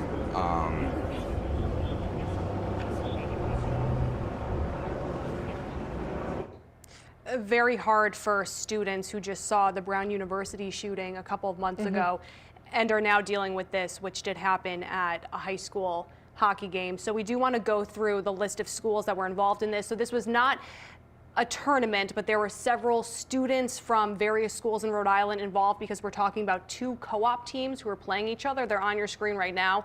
It was the Coventry-Johnston co-op team versus St. Ray's, PCD, North Providence, and North Smithfield. We have been told by all of those schools that the students involved on those hockey teams, the hockey players themselves, were not injured in the shooting, but we do know that the gunman is dead. 2 of the victims are dead, and 3 others are still in the hospital right now. But as for the students involved in that hockey game, they were not injured. Yeah, and one of the things that Gene spoke to, too, that we are also awaiting confirmation on, he was wondering or hearing word that this might be targeted. We don't know the exact nature. We obviously don't know the shooter's intent. That shooter took his own life shortly after this unfolded. So we're hoping to get some more details and piece together exactly what happened. Also hearing that none of the students who played for these co-op teams were injured. We have to assume that the bulk of the injuries and the fatalities were people who were in the stands watching that hockey game, which is heartbreaking when you hear a young girl probably watching, you know, an older sibling play, perhaps. It's awful. And as Patrice mentioned, she said that both of her kids played hockey there, so she's very familiar with that arena. And she said, you know, those stands, if you were sitting there, you don't have many options to go to, that there's basically one entrance, one way in, one way out, and then your only other option would be to hide. So we're still waiting for the details on that second victim. And of course, you know, we've mentioned that the first victim is sadly a young girl, but she has not been identified yet. Right now, at this point in the investigation is really when police are trying to get together all of their information and make sure that they are presenting the accurate information to the public. So they're trying to figure out, do they have a motive? Can they say a motive? Is this targeted, like you said, or was it random? Those are details that we do not have right now, but we are looking forward to perhaps getting that information at a press conference. Again, in the corner of the screen, you can see our microphones are set up. That was supposed to start around 4:30, but then we did learn that the second victim had died, so perhaps that had changed this, pushed it back a bit. But in situations like this, it's developing every second, every minute with law enforcement, so it's not uncommon for press conferences to be pushed back. This is an aerial shot right here where you can still see a large police presence there. We're talking state police, local police, ATF, all involved in this ongoing investigation. Yeah, and you talk about law enforcement still doing their due diligence. We're still hearing reports, you know, that there are still people. As you get a live look right there outside the arena, the sun's starting to set now. It's getting darker out there, and you can still see people outside the arena. Officers need to interview them to figure out what transpired here. When you talk about the way the arena is set up too, and how difficult it must have been to get out, you also think about those players who are on the ice with so much gear and ice skates trying to flee an arena. Must have been absolutely horrifying for those kids who were inside, and for everyone who was inside to have to then live through that. It's going to be obviously an unshakable memory for them. You can see obviously still a pretty active scene there as we await word about what transpired inside the Lynch Arena. Once again, 3 people are dead tonight. 2 victims and the gunman who shot himself after shooting at several other people. 3 more still in the hospital at this hour. We are waiting to hear the extent of their injuries. Yeah, and we're still unclear at what hospital they've gone to. Of course, the more serious victims typically go to Rhode Island Hospital. However, Miriam Hospital is nearby. So once we know the extent of their injuries, we'll probably have a better idea of what hospital they were taken to. Hopefully that is released in the press conference. You know, it's not lost on us that this is the second time that this has happened in our community in the past couple of months. It's terrifying, it's heartbreaking, it really shakes you to your core, it gives you the chills, and it's a feeling that none of us want to feel again after we just witnessed this very thing. It seemed impossible that this could happen again. I think we both looked at each other as we were coming out here and we said, this can't possibly be happening again. And here we are, another 2 people dead, a gunman dead, and 3 people fighting for their lives in the hospital. Just a horrific day for Southern New England and the community. Some of the only good news of this, again, is that those hockey players who were on the ice, the young people, the high schoolers from various schools, St. Ray's, Providence Country Day, North Providence, North Smithfield, Coventry and Johnston, They are all safe tonight. So these were the schools who were playing at the Lynch Arena today. Once again, it was 2 co-op teams facing off. So there was a Coventry-Johnston team. A co-op team is basically when a high school doesn't have enough players to make its own team. And then there was the St. Ray's, Providence Country Day, North Providence, North Smithfield co-op team. And we just heard from one of the hockey players. Actually, Brian Crandall was speaking to one of those students. So we want to take a listen and see what they had to say about this. I was on the ice, and I thought it was balloons at first. It was like bop, bop, and I thought it was balloons. But it just kept going, and it was actually gunshots. And after the gunshots, me and my teammates ran right to the locker room, and we just bunkered up, and we pressed against. My bad. I'm sorry. We pressed against the door and just tried to stay safe down in there. But no, it was very scary. We were very nervous. So. And that's a good point. Is at first you probably don't assume. No, why would these you? are gunshots? You know, we're talking about high school students here. We now have a press conference with the mayor speaking. Mayor Grebian is there, so let's take a listen. Another casualty from the shooting was at the hospital, that they succumbed to their injuries after being at the hospital, and there is 3 additional victims at the hospital that all are in critical condition at this time. It appears that this was a targeted event, that it may be a family dispute. We cannot release the names of the victims because obviously we want to speak to the family, make sure that the family is well aware of what happened before we release that information publicly. We had assistance from multiple police departments that came in to assist, to offer their assistance. Obviously, the Attorney General is also there with us now going over the crime scene. We had several people in the building, so we are talking to them. So we're trying to put together the story and the timeline of what happened. Did this happen in the stands? Can you just describe the layout in there and where this all took place? So because we're in the initial stages of the investigation, I can't get into detail. Obviously, we're still investigating that. We're talking to all the witnesses. Like I said, there were several people within the Lynch Arena because it was a high school hockey game. So we're talking to all those witnesses. We have several witnesses that were here, and then some that we have brought to the police station where we're talking to them there. We also were able to take everybody inside the building, and we reunified them with their families down by Walgreens. We used RIPTA buses to be able to reunite those kids and people in the stands with their families. Was the shooter related to the other victims? You said a family dispute. Yes, so because it's a family dispute, I don't know the relationship exactly at this point because it's still initial, but yes, it is family related. Are you releasing any other information about the other victims, ones in critical, juvenile, adults, any other information? Not at this time until we speak to the families and we get more information. But the mayor said it was a young girl. Is that correct or not correct? It was a female. Just a female is all you're saying, no age. Yeah, no age. Do we know what? Dan Janey from NBC 10. Can you confirm that the victim is actually the daughter of the suspect? Okay, so I'm not going to confirm who actually is the casualties at this point because, again, we want to speak to the families and make sure the families are well aware of what happened before we release any information. Again, we're still only at the initial stages. It only happened at 2:30 this afternoon.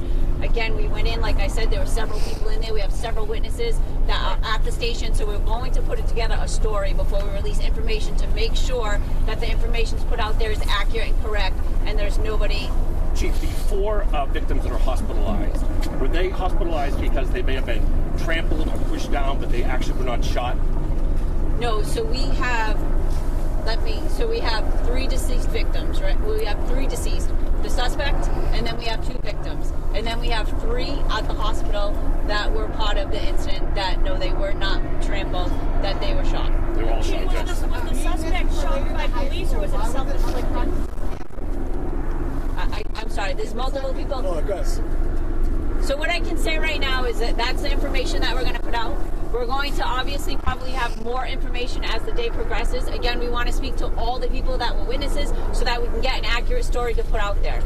I can tell you that we're probably going to have another press release tomorrow, right? We have a lot of people that we want to talk to today. We want to make sure that we get accurate statements. We want to make sure we put it together. We want to make sure we speak to the families. And again, we have to go to the hospital also. And if we can speak to those victims at the hospital, we obviously want to make sure that we do that also. Do we know what style the weapon was? So that's the information I'm going to give you for right now. And then again, I will give you more information as we get it. Because it's a little confusing. Let me be clear with how this starts. Is the suspect dead of a self-inflicted gunshot? So, again, what I can say is that no, the police were not involved. Okay. What I can say that, again, we're putting all the pieces together. It appears from a self-inflicted gun wound, but we are going to investigate that fully. The police were not involved in that. Understand? So there's a suspect who is dead, and then there are 2 victims. Are those teen victims? I'm not releasing their ages, but it appears that they're both adults. Are they both related to the suspect? Again, I'm trying to... I understand. We appreciate it. We're just trying to get information. I know, and I want to make sure that with the information we're putting out there, because again, they're family members at home, we want to make sure that we speak to them first before they hear it on the news or in the media. It's very important for us to make contact with the families and get an accurate depiction of what the family dynamics look like so that we can be able to put it out there. Mayor, is there any way that you could do another press briefing later tonight so that because otherwise information gets kind of squabbled. That way, that's what happened in Providence, right? We're going to try. Okay. Right? Like I said, we're following the police investigation, right? Right now it's about the families, right? There were multiple families involved. This was, high school children, so our hearts go out to the families. And we'll give you as much information we can. We know it's important to get out there, but they want to get out there accurate so there's no misinformation. Mayor, are you able to speak to that, just the trauma these people suffered today? At the I haven't seen anybody. I can't imagine, I'm watching some people as they're getting put on the microphone, Mayor. I'm sorry. There has to be traumatic, right, to everybody. I haven't had a chance to talk to anybody. We're trying to piece it together. They're all being shipped out to have conversations with to keep the investigation going. And we're dealing with the families. We have a lot of our services, family services, the Nonviolence Institute, a lot of our partners. They're all in there. They're doing grief counseling, so we're working close with them as well. It's been just... What are some of your concerns when you hear about a shooting inside an arena like this with so many young people? Of course, when you get the call, you think it's the worst thing, right? And I mean, it's very serious. Having said this was an isolated incident in some ways. It's tragic. And you think about that, right? The family, all the resources, we have men and women out there, so your mind goes in all different directions. It's been just 2 months. On the ice, targeted or hurt in any way? I don't know that. I know they were on the ice, but I don't know if any. Mayor, it was in the stands. Mayor, are you aware that it was also live streamed so that other people may have seen this, obviously, that we're not? That's what they're piecing together. We're getting through the investigation, yeah. You say that it's an isolated incident, but it's been just 2 months since that tragic shooting on the campus of Brown University. Can you speak to how traumatic it might be for the people in this community to be experiencing 2 mass shootings within such a short span of time? The fortunate thing is they're not related, but it is very tragic, right? You're thinking about these are high school kids that were doing an event. They were playing, their families were watching a fun time, and it turned into this, so it's got to be true. Mayor or Chief, were there any good Samaritans who stepped in that you know of to help? So again, I understand that there's live stream out there. It's in the initial stages of the investigation. So if there are witnesses or people that stepped in, we're going to leave that information will be confidential until we speak to them. But at this point, what I can tell you is that there were several people in there at the time. We heard a parent might have interacted. Again, I'm just curious if I'm trying to see him over it. It's a little difficult. You guys have it a little higher. But okay. So obviously there were people inside, so I can say that people did assist. But as to the level of the assistance, again, we want to speak to everybody to make sure that we have an accurate statement before we put it out there.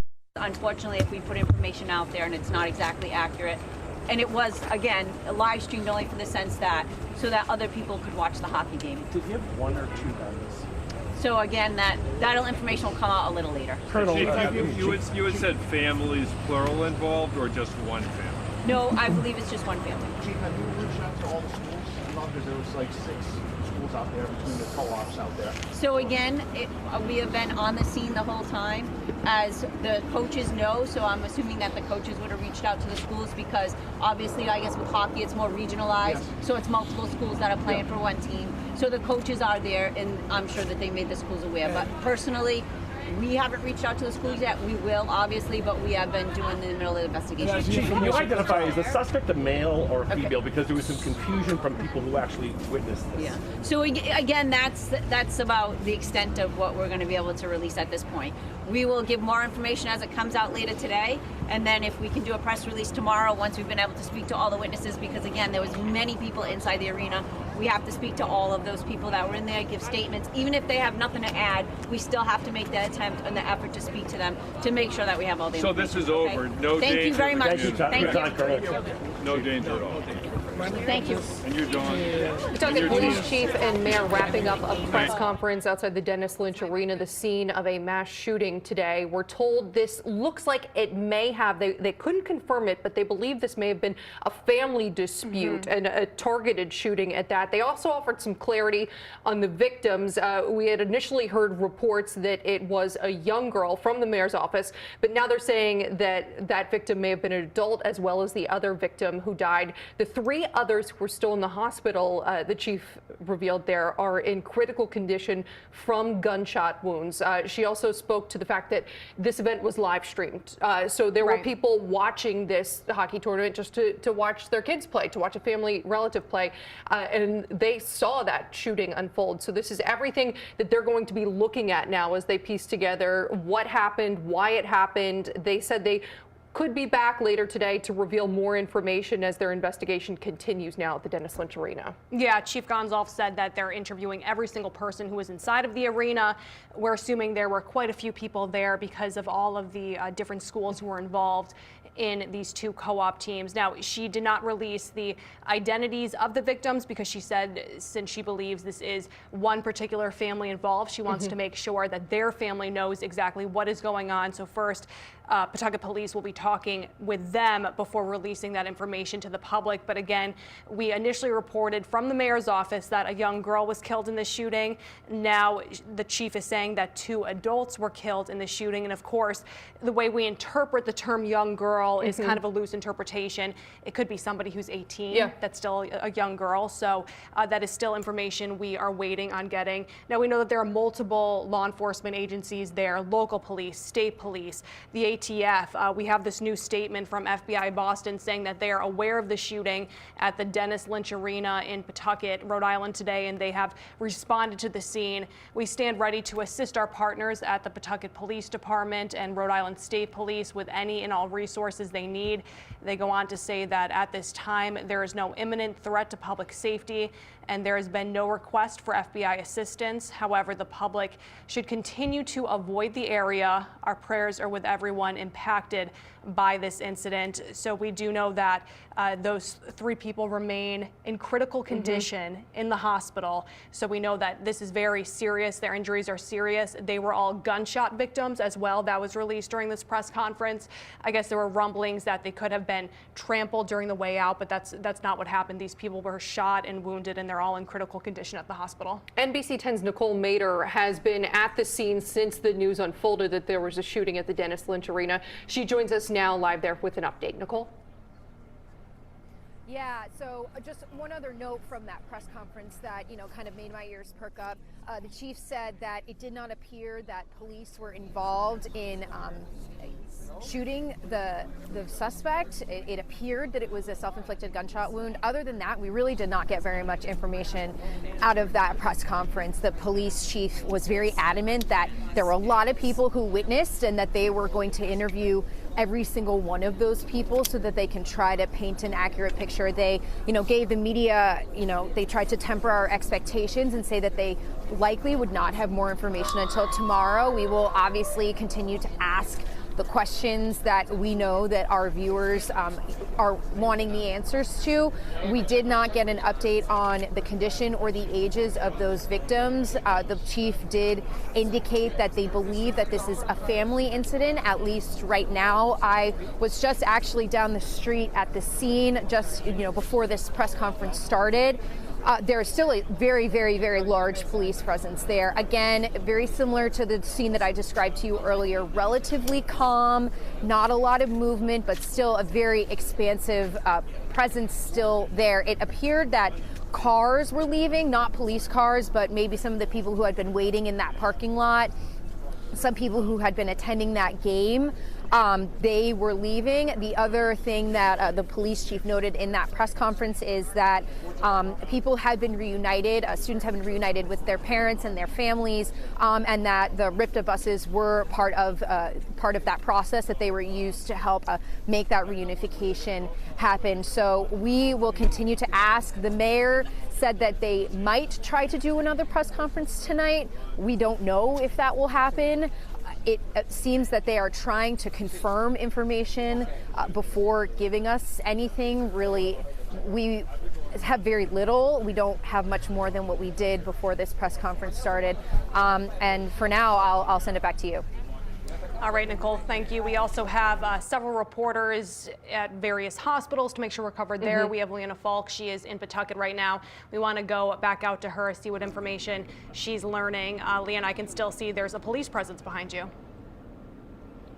Yeah, we're still here at the corner of Dexter and Barton, where a police cruiser from Pawtucket Police has been situated here, sat here, keeping sure that no cars come in or out that shouldn't be. Now, after listening to that press conference, I want to give that final tally on what we know about the victims at this hour. So it's been confirmed 6 people were shot, one of which dead was a young girl. Another one died they said that was confirmed after they arrived at the hospital, but the details on that victim have not yet been released. So we don't know the gender, we don't know the age or anything like that, but we know that 2 victims, 2 people who were watching a hockey game, have died tonight from gunshot wounds. We also know that the suspect is dead as well. What Nicole had mentioned and was also interesting to me is that the mayor and the police chief did not confirm how the suspect died, but they did say that there was no police interaction with the suspect prior to his death, or prior to their death, because again, they also did not confirm the gender of the shooter as well.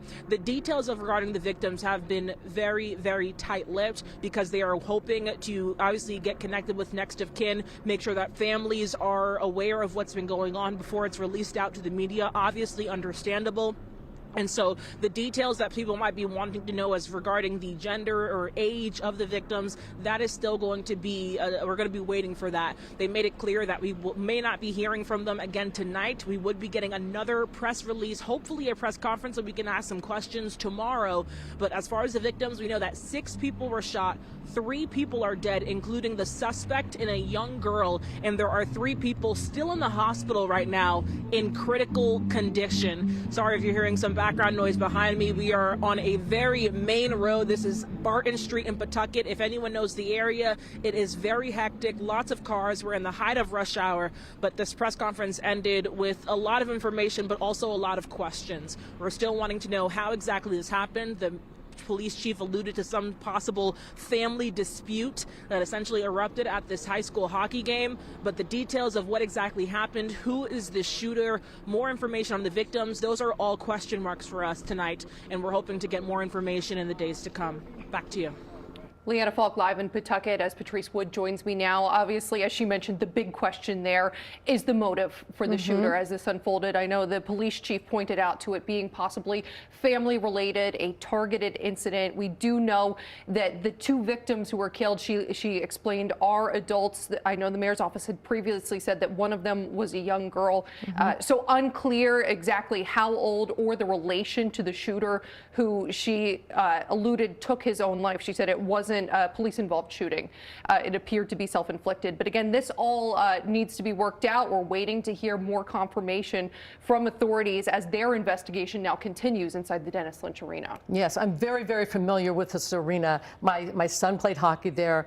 My daughter took ice skating lessons, and I'm sure many of you have been in that same arena right there in downtown Pawtucket. So when you walk in, there's one main entrance that you go in, and when you go in, there are stands on this side, stands on this side, and apparently this shooting took place, possibly a family dispute. The shooting took place in the stands, so the hockey players are okay, and it involved many, many different schools, 2 co-op teams, but we're told that the players are okay. We talked to a hockey player a little while ago, and he said that he was on the ice when this happened, and he heard popping, and he thought it was maybe balloons or something, but it was actually a shooting taking place right there. So it apparently was a family dispute, and some maybe 4 other people were caught in the crossfire, but in total, 3 people are dead, including the shooter. We want to go back out to Dan Janig right now. He's standing by live at the scene there in Pawtucket at the Dennis Lynch Arena. Dan? Yeah, Patrice and Emily, I was actually just at that news conference where Leanna was. So Leanna is just to the right of me. This is Dexter Street, where Barton is. and we were just there getting the information which she passed along to you. They just put up some more of this yellow police tape here at the arena, and as you can see behind me, obviously still a pretty active scene. My photographer break and kind of bring us in through the sign pole here and some of the fencing here. This is an active crime scene. 5 hours ago, it was where families were coming to watch their loved ones and their kids play a hockey match, and now this is a crime scene getting national attention. Again, we have a total of 3 people who have died here this afternoon, and we know that the suspect took his own life. We clarified that at the very end of the news conference. There was some question as to whether or not that happened. I have a source that is telling me that it appears that a parent showed up here at this game today and may have been either targeting a child or a family member. That's the train, don't worry. But obviously this all happened in the stands, so it had nothing to do with the ice. So my sources tell me the suspect was targeting a family member. We don't know if the family member is the victim. We believe it could be, but authorities are still trying to work through that. My friend in Coventry, Gene Bellicenti, is here with me at this camera. He's coming in, working some of his sources too. We're really at the infancy of this, Gene, and we're trying to piece this together. What we do know, which is different than Brown, is the shooter has been neutralized. So there's a kind of a different air here as it was at Brown. Yeah, this appears to be a personal action. Family member going after another family member, we believe. And we've yet to hear if that third person also a family member. So it's contained to that, tragic as it is, but it's not a random shooter coming in and just shooting up a place for one reason or another. Now, behind the stand is the arena. We're being kept behind this police tape, but I saw about 10 guys with ATF jackets. So the investigation is widened to include ATF. I also saw an FBI jacket and plenty of Pawtucket police and state police and a whole host of other authorities. We're about a block up from the busy downtown. The stores and everything where the streets get kind of curvy. This whole area is all closed. I'm going to say it must be 10 blocks cordoned off. Police a block away, police a block away this way. We're not getting down here, and nobody is getting around this whole perimeter. No, this is a crime scene, as I just said. This is a crime scene, and they have to go through a lot of things, including footage. So like many of these games, this was live streamed. So there are people at home who also saw it. The chief just talked to me one-on-one as I was walking down here and said that there's so many facets of this. They have to go through the surveillance camera to figure out what happened. But it appears as we stand here right now, unlike Brown, unlike Lewiston, Maine, there's not an active shooter location. There's not a search. The killer had apparently taken their own life, and it appears it had happened in the stands behind the hockey team. And what happened is that they must have opened fire. We're also hearing stories of people who tried to tackle the suspect and take at least one gun away. We do know that the 3 victims in the hospital are victims of gunshots, and they're being treated right now. We don't know if they're part of the plot or whether they would just happen to be in the wrong spot at the wrong time. I don't know what number makes a mass shooting. Originally, this was a mass shooting. I don't know if that's more than 3 or more than 4. It would seem to qualify. But unlike other mass shootings where we've just had a deranged person go in and shoot up anybody in front of them, if this wasn't a public setting, we would probably be reporting it as a quadruple shooting or a triple shooting or something like that. We have a gunman. We have 2 victims that sadly have lost their lives. We believe one of them may be a young girl. And then we have 3 others that are recovering from gunshot wounds. Call it a mass shooting, call it what you want. It's a tragedy because this affects so many people. This isn't just East Greenwich versus Central Falls. This was a co-op team, so it involved several students. And you can imagine, you have kids, I have kids, you go to sporting events, right? You have a coffee, way to go, right? And all of a sudden, gunshots come out, and these kids are never going to forget this, the emotional repercussions here. Well, but for somebody who doesn't have a kid in sports, let's just talk about co-op. What does that mean? So co-op is that you join a team. There's a team that you can join, and you can come from different schools and be a part of that team. It's a league apart from the city high school league. As somebody who's really into hockey, if you want to get a scholarship or you want to play hockey, you're going to be in a co-op. Apart from whether you play for your high school team or not. You're basically playing for 2 teams. And these parents drive them all over New England It's a commitment. So a co-op is separate from a high school team. These are people who are into hockey. They really, this crew is looking to get scholarships, things like that. They want to play. But also, as you know, or if you're familiar with sports, hockey is a very close-knit sport. Yeah. My kids played sports. I know your daughters play some sports. Hockey is a close-knit community. Everybody knows everybody. So there are so many kids that left here. In fact, we just saw a car come back with kids with hockey uniforms on. This is a regularly scheduled game. It was not a conference. Everybody's now sitting there saying, gosh. It affects the town they were playing.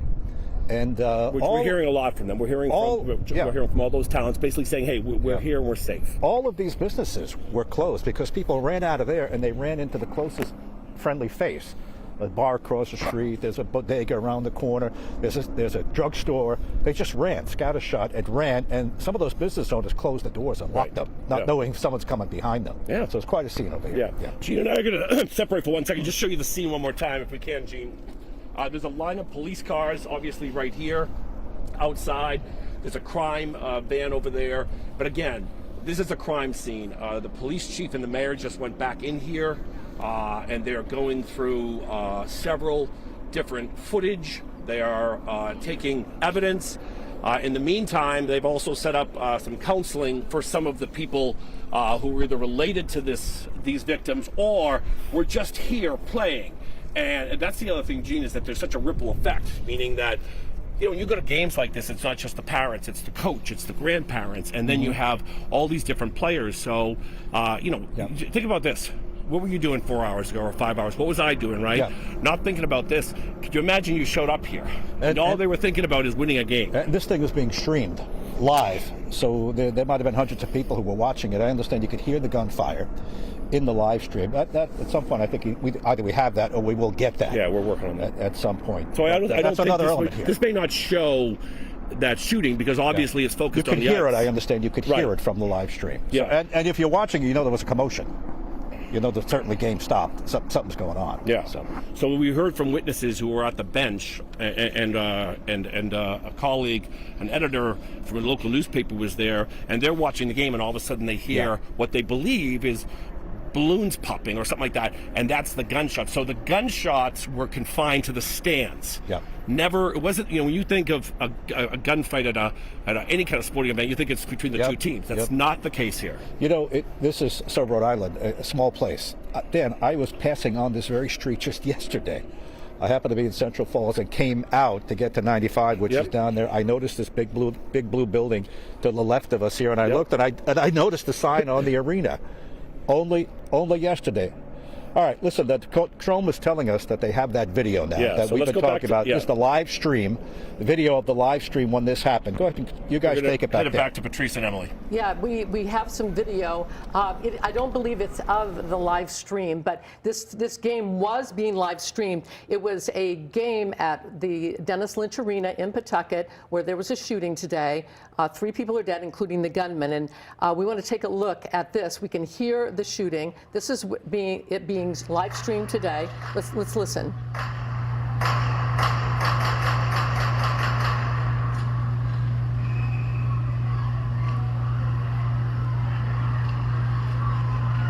And then you see the students getting off the ice and running for cover.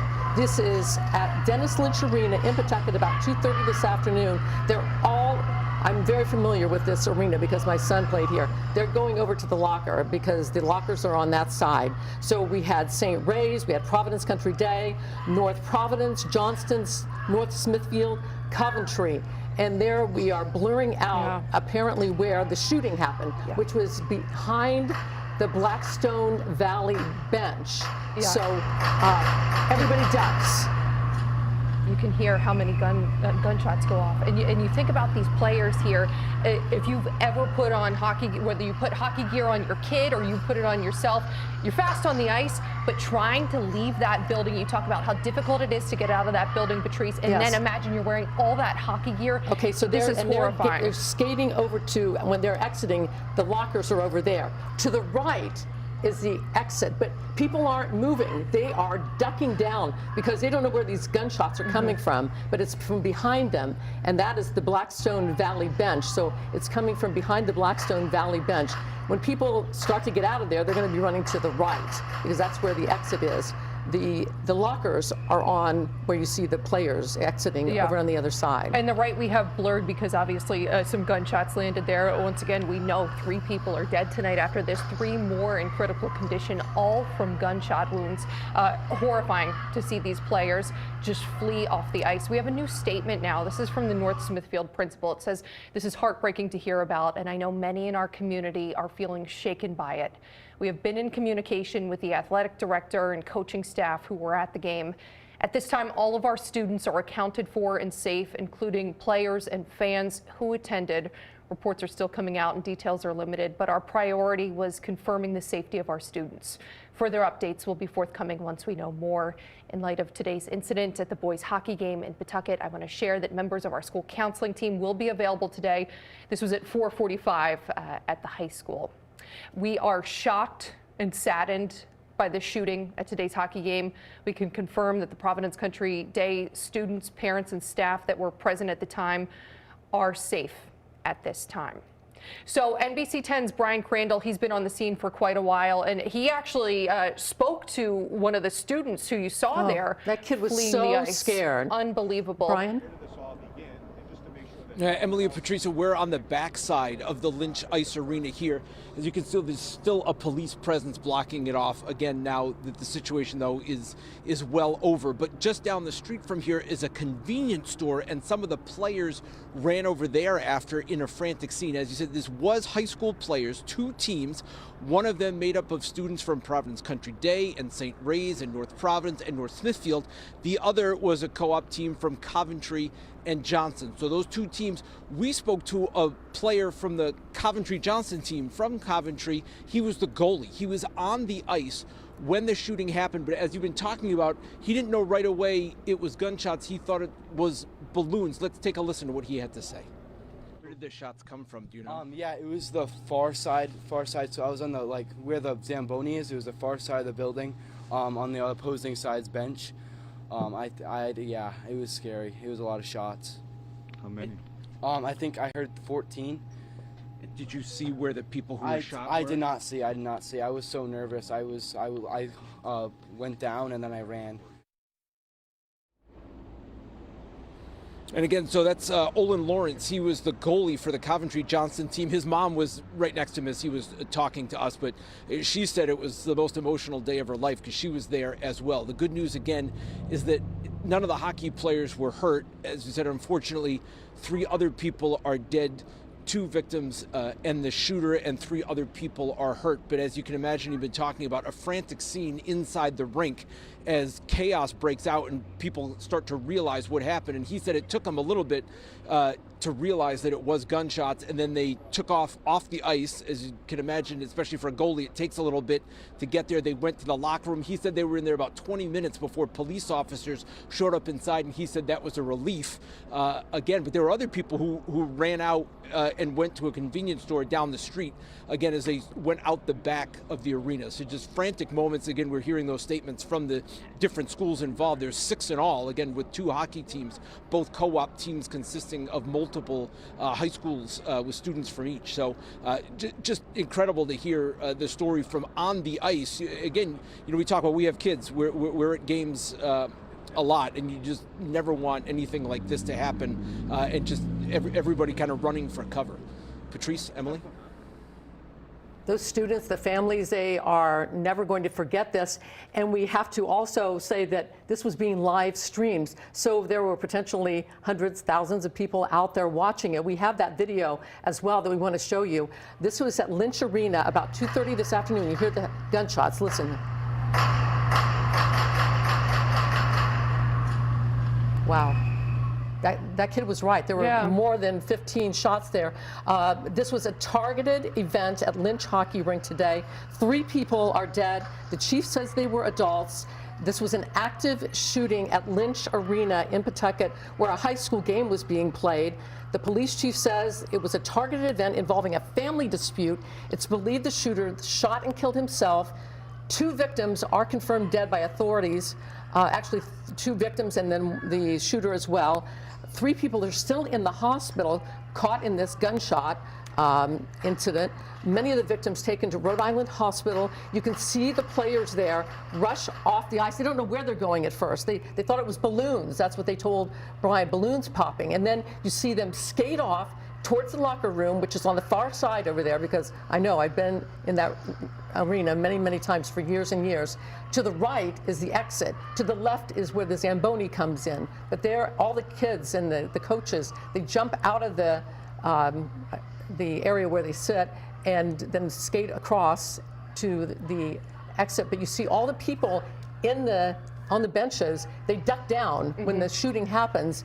So nobody's really running because they don't know where these shots are coming from. Are they coming from the entrance? There they go. Yeah, and horrifying to think about. If you're someone in this situation, do you flee out the back towards the locker rooms, and then half of them decide to flee across the ice? They decide to be the scariest moments of their lives. Absolutely horrific for these players. We mentioned 3 people still in critical condition at Rhode Island Hospital. NBC 10's Leanna Falk was at Rhode Island Hospital earlier today. Then she was at the press conference in Pawtucket. She joins us now with an update. Leanna? Yeah, Emily, we are still trying to learn more about these victims. Now, what we know is that 6 people were shot. One of them was a young girl. The other was the actual shooter. And then there's a third person that was pronounced dead when they reached the hospital. Which one, we're still unclear. But I was at Rhode Island Hospital. Mike Cerullo, our colleague, was at Miriam. We've reached out to both, and we're waiting for more information, hoping that they can give us an update on these victims. Now, during the press conference that wrapped moments ago, we know that they are trying to stay tight-lipped regarding the details of what exactly happened here, the motive, but also any identifying remarks regarding the victims. They are still hoping to let the families of these victims know, making sure that they are well into the loop before releasing anything to the public. Right now, where we are at the corner of Dexter and Barton Street in Pawtucket. You can see behind me we have a Pawtucket police cruiser which has been stationed here for the better part of 2 hours, as long as we have been here, and they are making sure that no vehicles are coming in or out of this area. We are about a quarter of a mile away from the actual ice arena where the shooting took place. So what you're looking at right now is Dexter Street, and if you walk right up over this overpass and then make a left, that is going to take you right to the arena where the shooting took place. That is where the police chief and the mayor walked down from before they addressed us. We've seen several members of the media heading into that direction. And we've also seen several members of the public heading in that direction as well for numbers of reasons. It is also obviously for people to get home. There are people whose homes are in that direction, but obviously the community wants to know what's going on as well. And so being curious and wanting to obviously pay their respects to the victims, they have been heading into that direction as well. And we are hoping to get more information again on those victims in the coming hours. The police chief made it clear that they may not be having or releasing any more information tonight, but they would be releasing something as early as tomorrow. We're hoping we get another update before then. But again, this is the scene here at Dexter and Barton, one of the main roads that's leading up to the ice arena. If you're heading in this direction, you can definitely expect traffic, your usual rush hour exchanges, but there are also several number of vehicles that are here because some of the roads are blocked off heading to and from the ice arena. So again, details limited as far as the any identifying remarks or details of these victims. We know that 3 of them remain in critical condition at this hour, and we are praying for them and their families. Back to you. Leanna, thank you very much. Again, if you're just joining us, there was an active shooter at Lynch Arena, the hockey rink, where so many of you have watched your children play hockey, where your children took ice skating lessons. There was an active shooter situation there this afternoon. We know that 3 people are dead, 2 victims, and then the shooter as well. 3 people are in the hospital. We want to go back out to NBC 10's Dan Janig and Jean Valicenti, and we have been watching this video. This was being live streamed, so people at home were watching this as well, and it was so chilling to watch these players in the middle of a high school game suddenly hear the popping that they thought was balloons at first, and then they skate off the ice and go into the locker room, and people in the stands just duck down because they don't know where the gunfire is coming from. Those sounds were chilling. Now, I believe we've had 2 pieces of video. showing the active scene to be the live stream, and then there was a separate one. And at some point then, I would imagine we're going to get plenty of video because people have phones on them. There's commotion in the streets. Either you're seeing this from across the street or you're part of it. So we're waiting for all of that. Also now, security video. Right. Are we going to see the shooter walk in? Well, I mean, was he carrying a gun? We're waiting for things like that. Obviously, that brings us back to Brown University. They didn't have security cameras, and at this elite, school on the hill there, they didn't have cameras. So hopefully this does, but that would show that would paint the picture. Yeah, we're just about a block down. This is the way you would go to go into the arena. You get down the street, make a left. There's two ways to get in there. I'm going to imagine that arena has its own security cameras. I'm going to imagine there was a whole video crew in there. There may be other camera angles we've yet to see. That's yet to come. It might be instructive now to go over a list of things we don't know.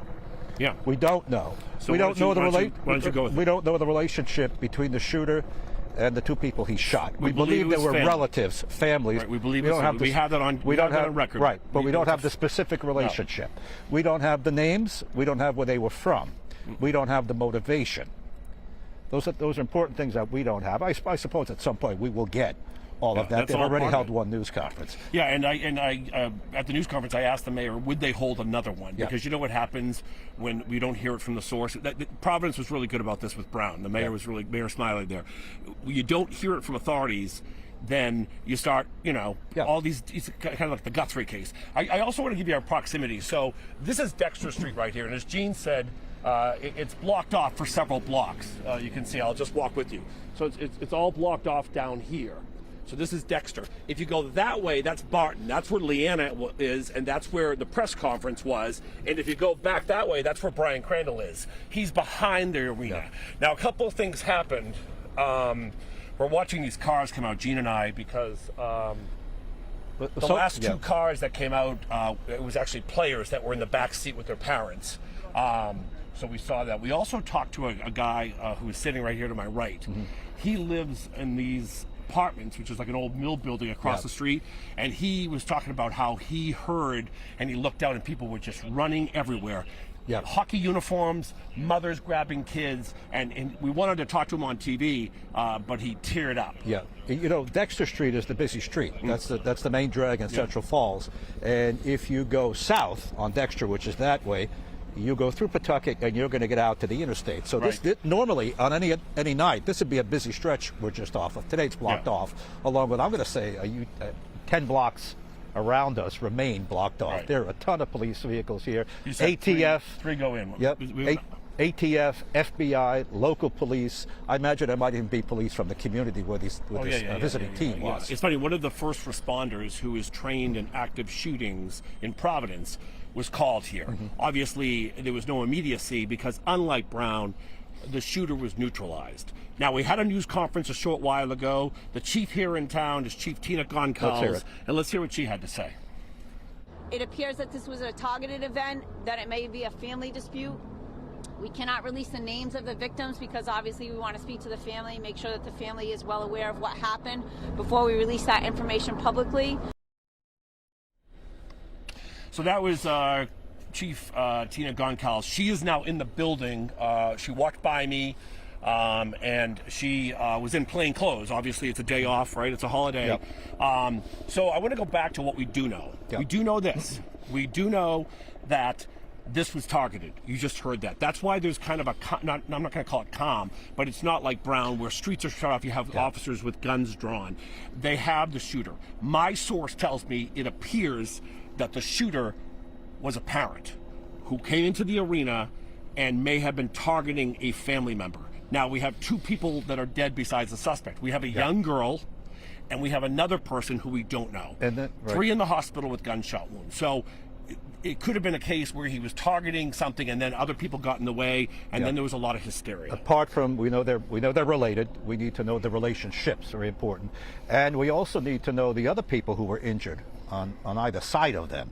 Right. That they just happen to be collateral? Well, that's what we tried to ask, because I had originally heard that perhaps maybe some of them were hurt because of the stampede that was coming out of here, but the chief corrected it at that news conference that was just a little while ago and said, no, the three people in the hospital are gunshot victims too. Now, there might be other people that were hurt, and we're talking about physical injuries, Jim. We're not talking about, you know, we just saw 2 cars with the kids in the back seat in the hockey gear and the parents driving them home, and you can just imagine. There's a chief right there. Chief, could you come out here for a second?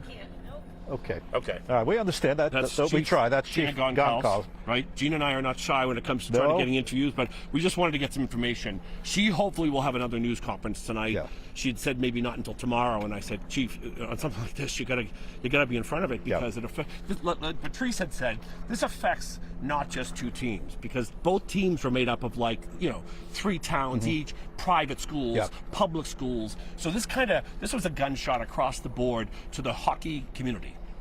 Dan, you're right. Dan, take this for a second. I just want to go over and just see if I can catch up with the chief. You do that, I'll be back. All right, Gene Belicenti, obviously going to see if he can catch up with Chief Tina Goncalves, who I'm not sure if I think she's on her way to her cruiser. But anyways, so that's the scene right here, guys. This area is blocked up. This is what it's going to be like all night long and probably for a couple of days.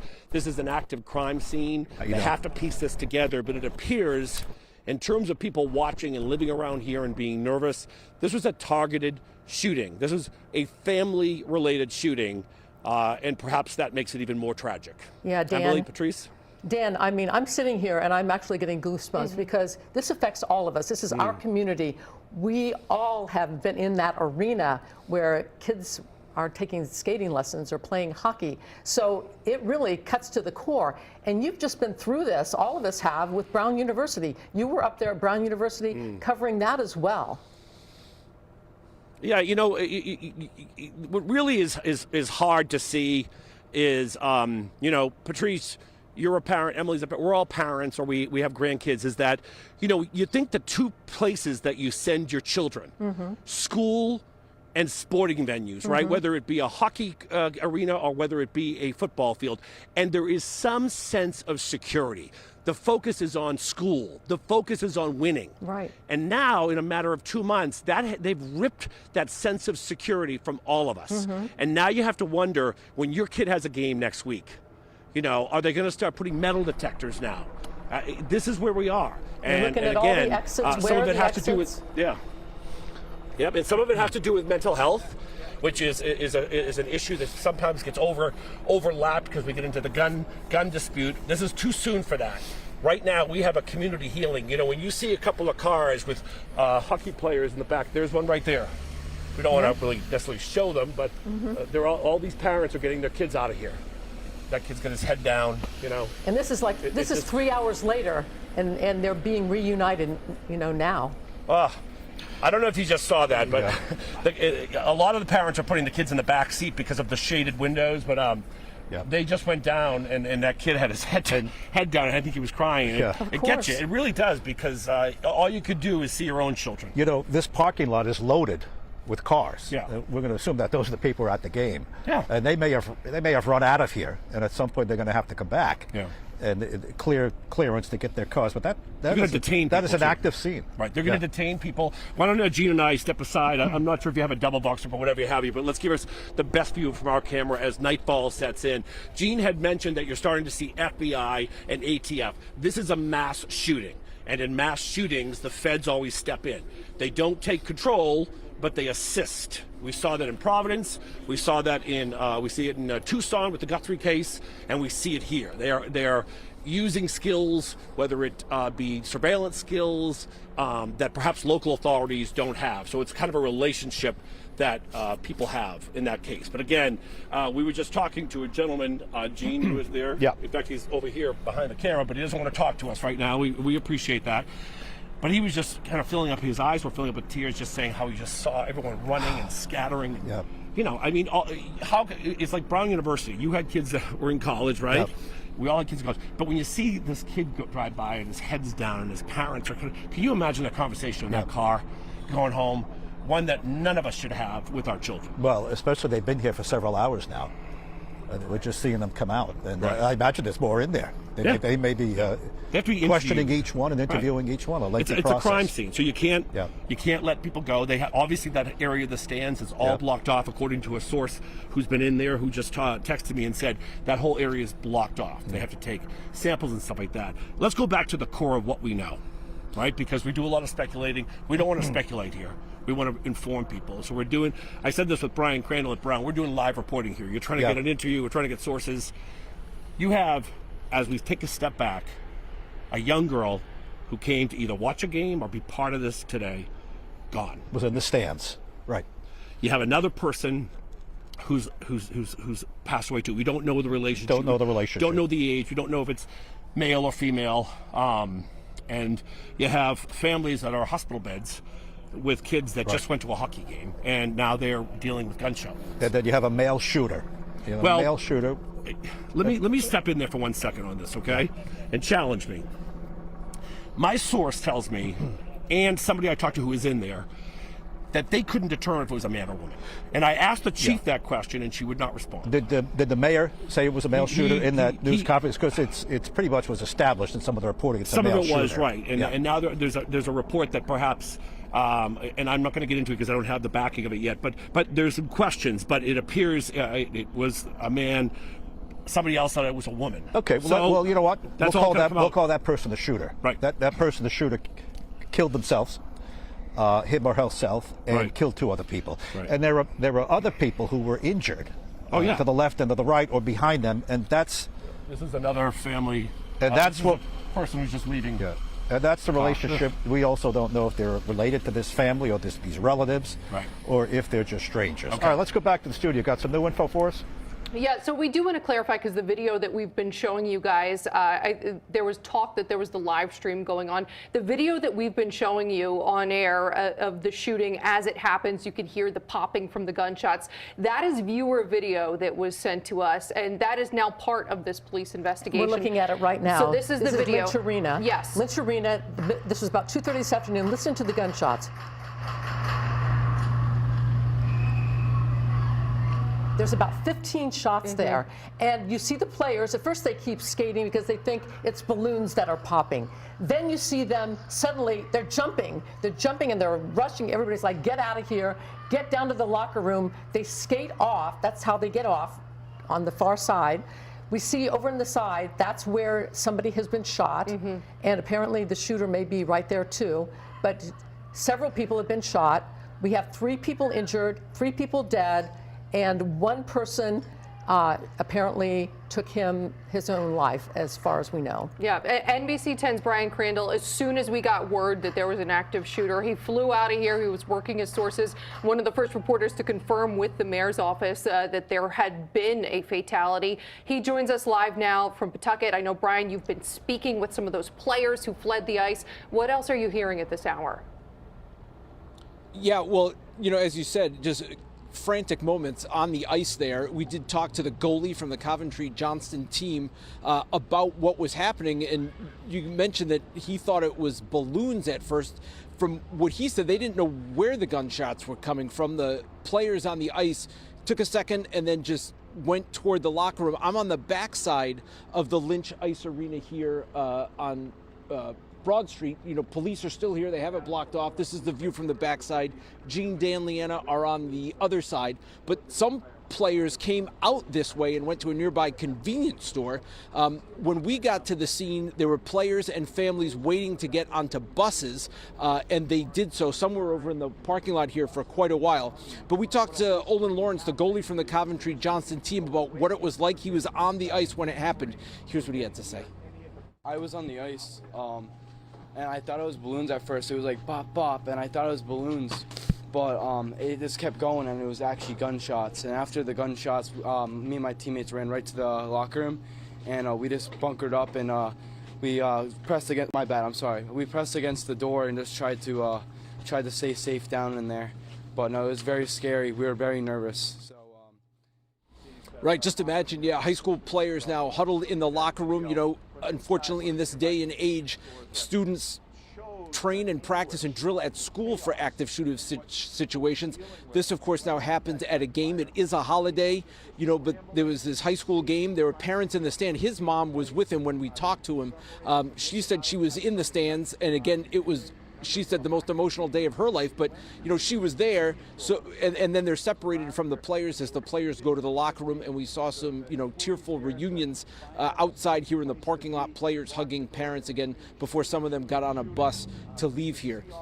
But the information again here that this was a family dispute, but they didn't know that at the time. All of a sudden they hear about a dozen shots and then just go running for cover. So that's what it was like, the firsthand account of what it was like inside the Lynch Arena here a few hours ago in this game between the Coventry-Johnston co-op and the co-op team from North Smithfield, North Providence, St. Ray's and Providence Country Day.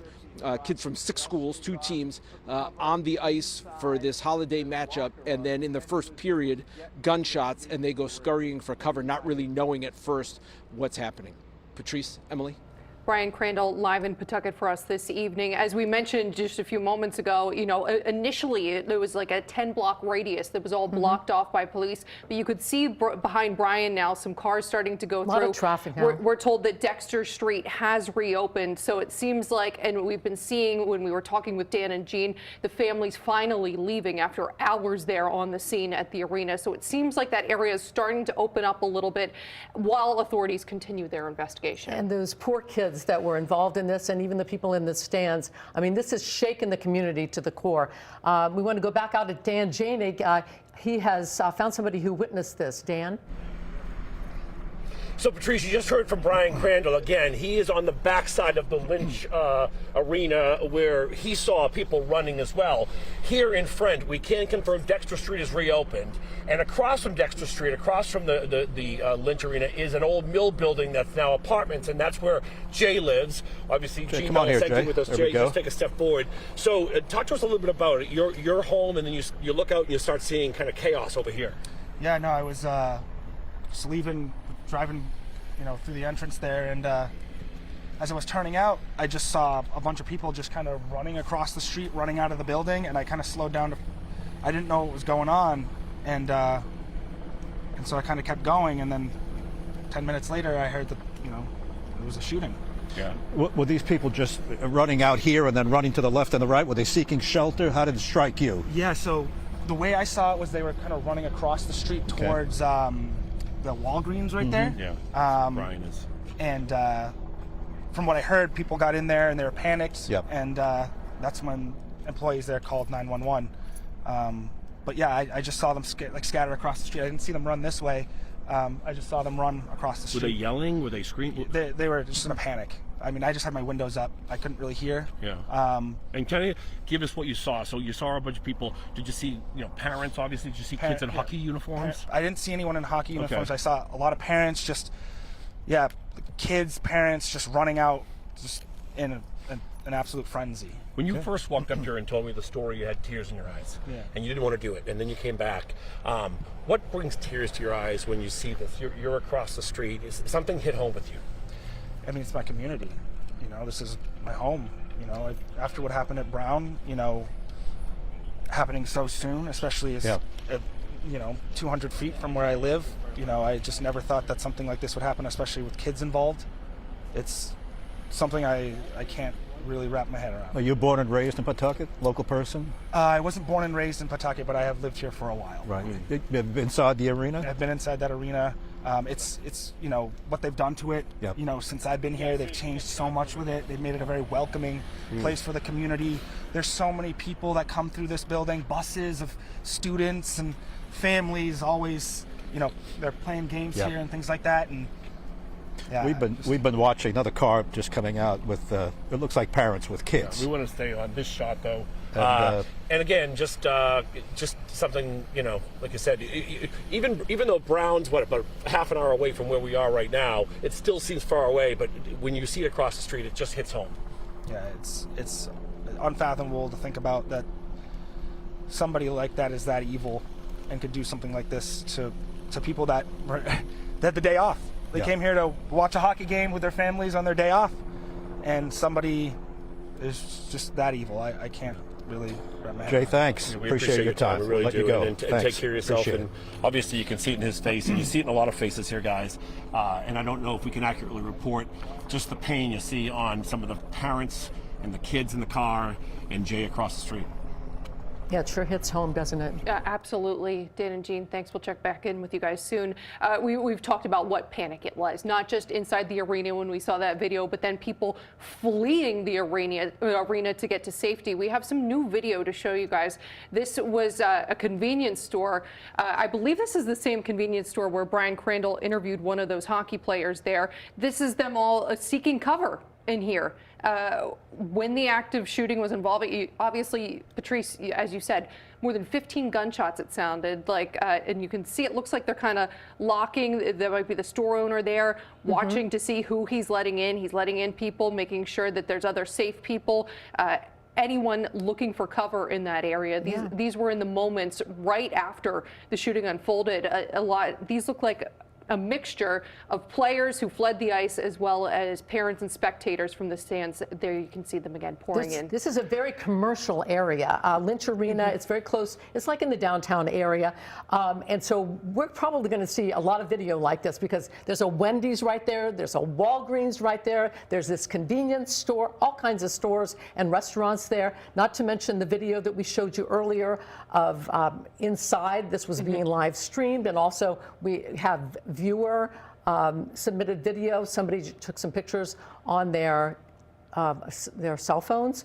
I'm sure there are a lot of parents who are doing that because that's what parents do when they're watching a tournament. And there were so many different schools that were involved in this. We had St. Ray's, Providence Country Day, North Providence, Johnston, North Smithfield, Coventry. All of the players that were skating at that time at Lynch Arena in Pawtucket around 2:30 this afternoon are okay, but they scrambled off the ice and the people in the stands just ducked down.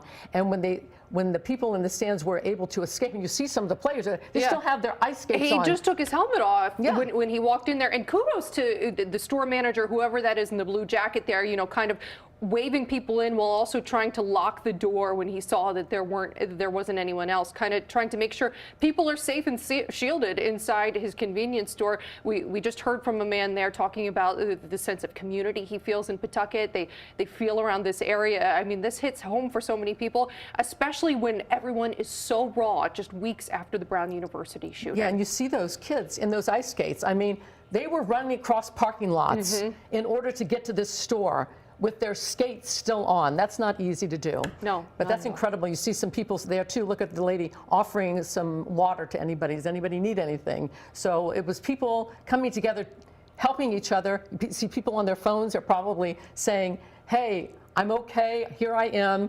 I'm in this convenience store, calling home and saying, you might see this on the news. There's been a mass shooting really at Lynch Arena. Let's go out to Leanna Falk. She's covering the story for us as well. What's the latest out there, Leanna? Yeah, Patrice, we're still here at the corner of Barton and Dexter, but Dexter now, as you can see, has now completely reopened. So last time we spoke with you, there was a Pawtucket police cruiser that was stationed right here for several hours as the investigation was underway up Barton at the ice arena where the shooting took place. Now, again, this road has now completely reopened, and it's interesting how you describe it, Patrice, as a city center, a main area. There are several businesses around here. The parking lot we're in right now is an AutoZone. There's a Dunkin' Donuts across the street, a Domino's, several liquor stores, and so you can only imagine that in the aftermath of this shooting, there were several athletes, students, family members, kids, adults running into some of these businesses looking for safety, looking for cover, and it's good to know that there were some good Samaritans out there to offer them that refuge. Back to you. All right, Leanna, thanks. You know, as the information was starting to trickle in, we were hearing things on the scanner. We were sending out crews to get out there. One of the first offices to give us any clarity about what was happening was the Pawtucket Mayor's office, Mayor Don Grebian. He held a press conference with the police chief of Pawtucket just a short while ago. Listen to what he had to say earlier today. It has to be traumatic, right, to everybody. I haven't had a chance to talk to anybody. We're trying to piece it together. You know, they're all being shipped out to have conversations with to keep the investigation going, and we're dealing with the families. We have a lot of our services, family services, the Nonviolence Institute, a lot of our partners. They're all in there. They're doing grief counseling, so we're working close with them as well. And you can see just how hard this hits him. You can see the impact on his face. So many in this community on the heels. We've mentioned it so many times, but we can't say it enough. On the heels of you and I were here just right before Christmas, the Brown shooting for days. This is horrific what happened today at that. All too common, all too common. We also heard the police chief saying that this, they believe, was a targeted event, that a shooter shot and killed 2 people and then wounded several others. 3 people are still in the hospital at this point. We think at Miriam and Rhode Island Hospital, maybe just Rhode Island Hospital, because it is the level 1 trauma unit. We have a comment now from Senator Jack Reed on the shooting. He said this is a horrific tragedy. Children and families should be safe at a youth sporting event, not subject to gun violence. Our hearts grieve for the victims, their families, and all impacted by this senseless shooting. We are grateful for the swift response of law enforcement and emergency responders who rushed to assist, as well as the Good Samaritan who confronted and tried to disarm the shooter. We've got to try to figure out who that person is. It appears that this was a targeted incident. The suspect is dead, and there is no ongoing threat to the community, but there are a lot of unanswered questions. This is Senator Jack Reed saying this. He says, I will continue to closely monitor the situation and ensure the federal government provides any assistance that may be necessary. So if you are just joining us right now, there was a mass shooting at the Lynch Arena in Pawtucket today, about 2:30. The kids were on the ice. None of the people who were skating were injured. They skated off, went back to the locker room. The people in the stands ducked down. A total of 6 people were shot. We know that 3 people are dead, including the gunman. 3 people are still in the hospital at Rhode Island Hospital and perhaps Miriam Hospital, but we haven't confirmed that yet. But we believe that it had to do with a family dispute. So this was a targeted incident, and maybe these other people who were shot just happened to be in the wrong place at the wrong time. Yeah, and that statement from Jack Reed is the first time we're hearing any kind of confirmation. We've heard rumblings of this Good Samaritan who tried to disarm the gunman. That's the first time we've heard anything concrete coming out of anyone who's in on the investigation, and it'll be interesting to see. We have so few details about the 2 victims who died, as well as the 3 people who were in critical condition at the hospital, if that person was maybe one of the injured and trying to disarm the gunman. But the great thing is that if there's something good as far as the investigation is concerned, there's video of this. Yes. So we're going to see exactly what happened. We have that video, and we've shown it to you many times, but it does show the Lynch Arena. It shows these 2 co-op teams. They were skating against each other. All of a sudden you hear the pop, pop, pop, pop, pop, pop, pop. And apparently it was some kind of family member. And here's the video right here. Let's listen. People still don't know what to make of it. Then they realize, and all the players who were off the ice, they duck down. The people in the stands duck down. Some kids don't know which way to go. They run back to their team, and then suddenly it's like, come on, let's go to the locker room. They skate across the rink. They go out the exit, which is on the other side. That's where the lockers are. That's where the locker rooms are. And on the right, if you go to the right, that's the entrance. That's the main entrance. That's the entrance everybody goes in. I know there's another exit where the Zamboni is, and I think some of the kids knew that exit and they got out that way. There might be an emergency exit over there as well. And we do want to clarify, we had blurred out the right side of your screen there because that's where a number of the victims were in this shooting. NBC 10's Brian Crandall took off as soon as he got word that there had been some sort of incident in Pawtucket. He's been working the scene out there for hours now. He joins us live with the latest. Brian?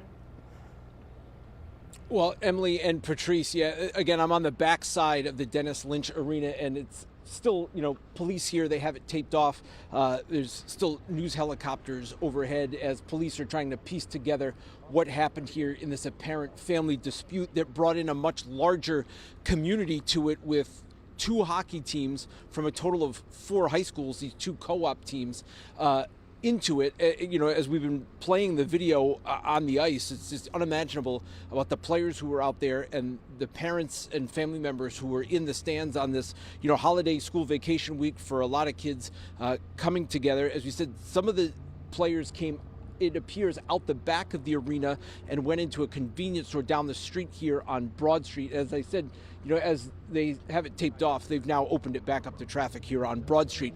But just chaotic moments, and we've been playing that interview with the goalie from the Coventry-Johnston team who said he at first thought that it was balloons, and then they realized it was gunshots, but didn't see where it was coming from.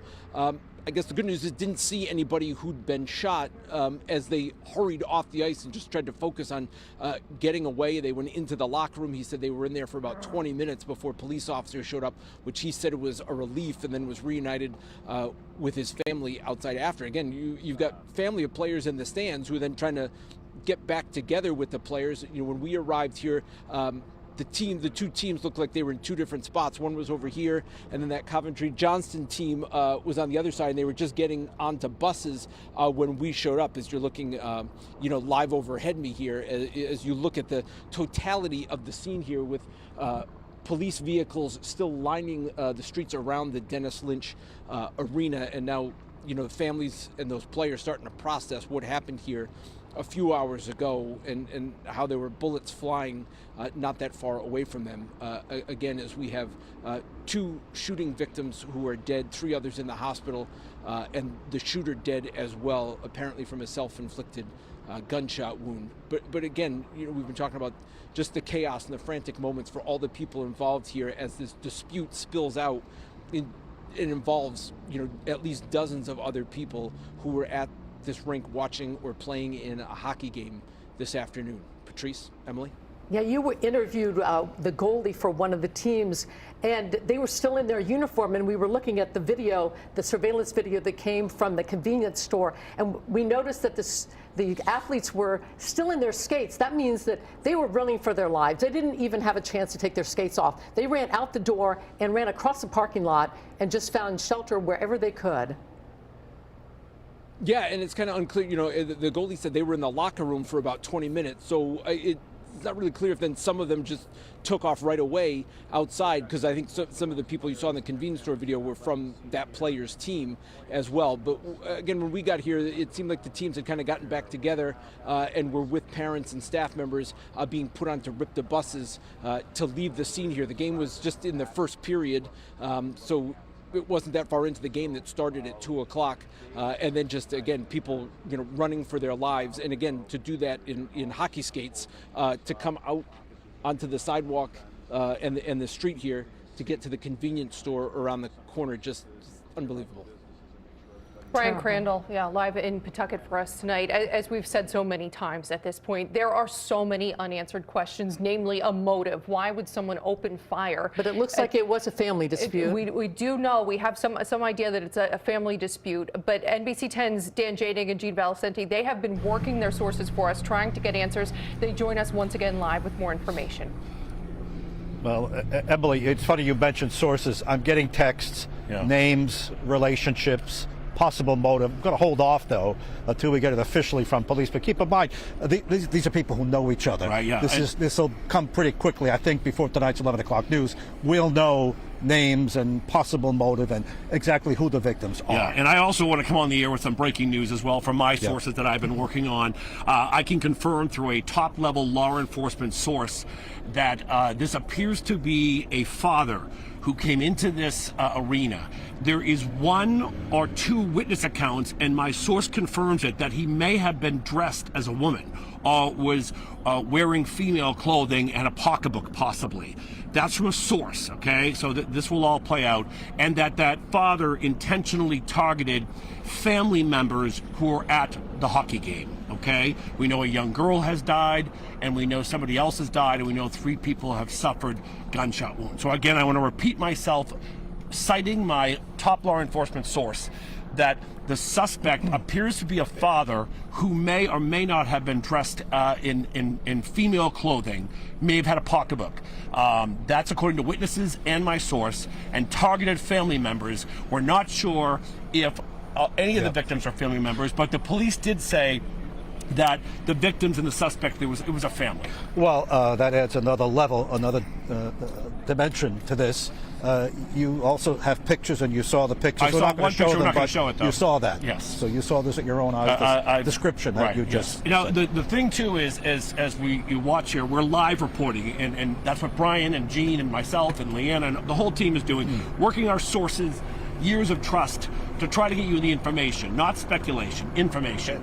What we can tell you, though, is that, you know, why pick a hockey arena if this was a family event, right? This could have been a domestic in a home, which we cover all the time, sadly, in this world. Yeah. But this was a public place where other victims could have been at risk. I think before the night is over, I think we'll get possibly an answer to that. There may have been relatives.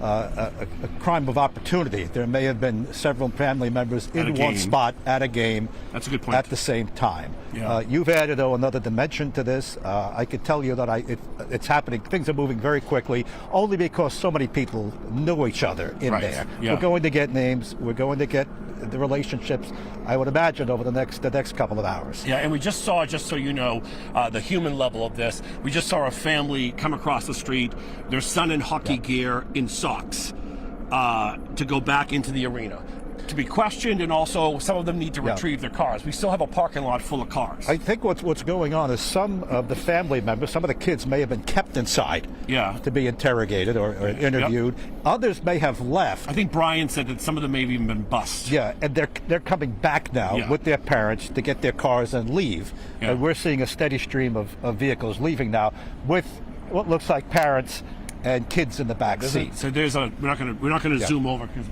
those windows are dark.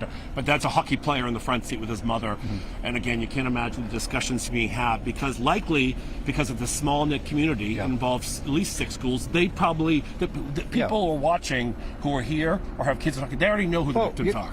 Correct. And we don't know. We're in Pawtucket. We're assuming. But these these could be out-of-town people, completely out-of-town people. Exactly. Just happen to be Pawtucket's the venue. It appears, though, that there goes another emergency vehicle. Another emergency vehicle and another car with players in it. So again, and we have a lot of police coming in too. So it looks like they're making quick progress and doing whatever they've been doing in there. We appear to be entering another phase of this. All right, we're going to hold there. We're going to head back to our co-anchors holding down the fort back at the station.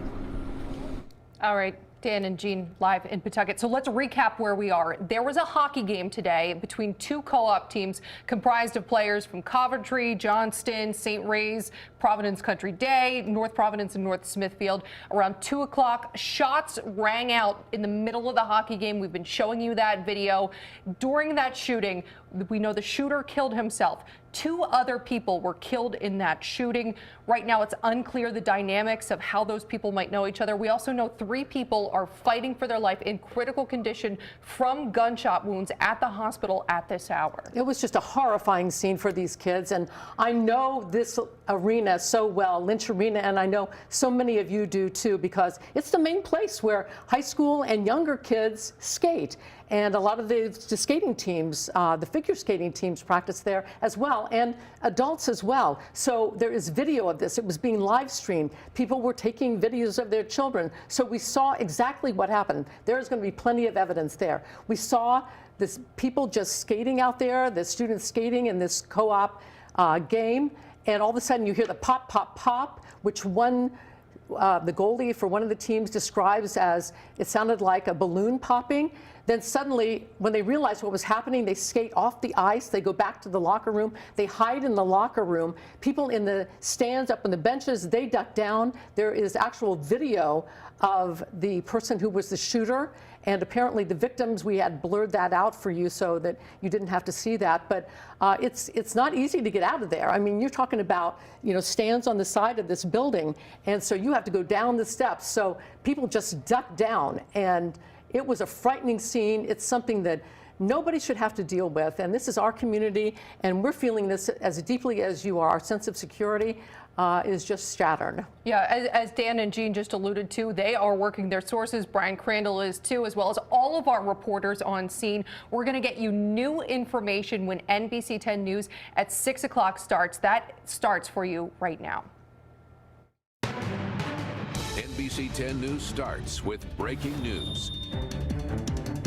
And we're continuing our coverage of today's deadly mass shooting at the Dennis Lynch Ice Arena in Pawtucket. The arena still an active crime scene tonight, a mass shooting. We've been on the air for several hours already covering this shooting and bringing you updates as they happen. A mass shooting at Lynch Arena, 3 people dead, including the gunman, 3 people injured, fighting for their lives. I'm Patrice Wood. And I'm Emily Bull. Hockey game, which was held on the first day of February school vacation. The game was live streamed online by Live Barn. We blurred out the area where the shooting happened this afternoon, but you can see players skating across the ice away from the scene, and then families and supporters all running from the area. This is where you can see they realize something's happening. They duck down. It's hard to see with that lower third graphic. Then you see them frantically sprint across the ice. Many NBC 10 viewers, they recorded this video and sent this to us. This video will now play an integral part of the police investigation. And here's what we have confirmed tonight. Police say 2 people have died, and also the gunman. And one of those victims described as a female. Originally they said a young girl, but we heard the police chief say during the news conference that she thought it was 3 adults, but she had not confirmed that yet. But we know that 3 people are dead, including the gunman. Add to that, 3 people hurt, and they are in the hospital right now. Presumably the most serious are at Rhode Island Hospital, which is a level 1 trauma unit. Yeah, she mentioned that all of them were in critical condition from gunshot wounds. The shooting happened during, as we said, an afternoon hockey game involving 2 co-op teams. So a co-op team is if schools don't have enough players to create their own team, they kind of join up to make one co-op team.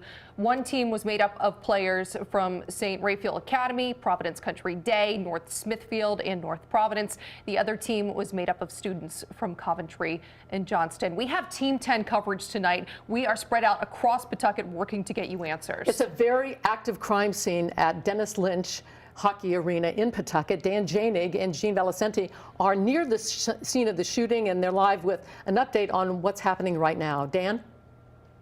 Yeah, so we want to come on the air with some breaking news here at 6 o'clock.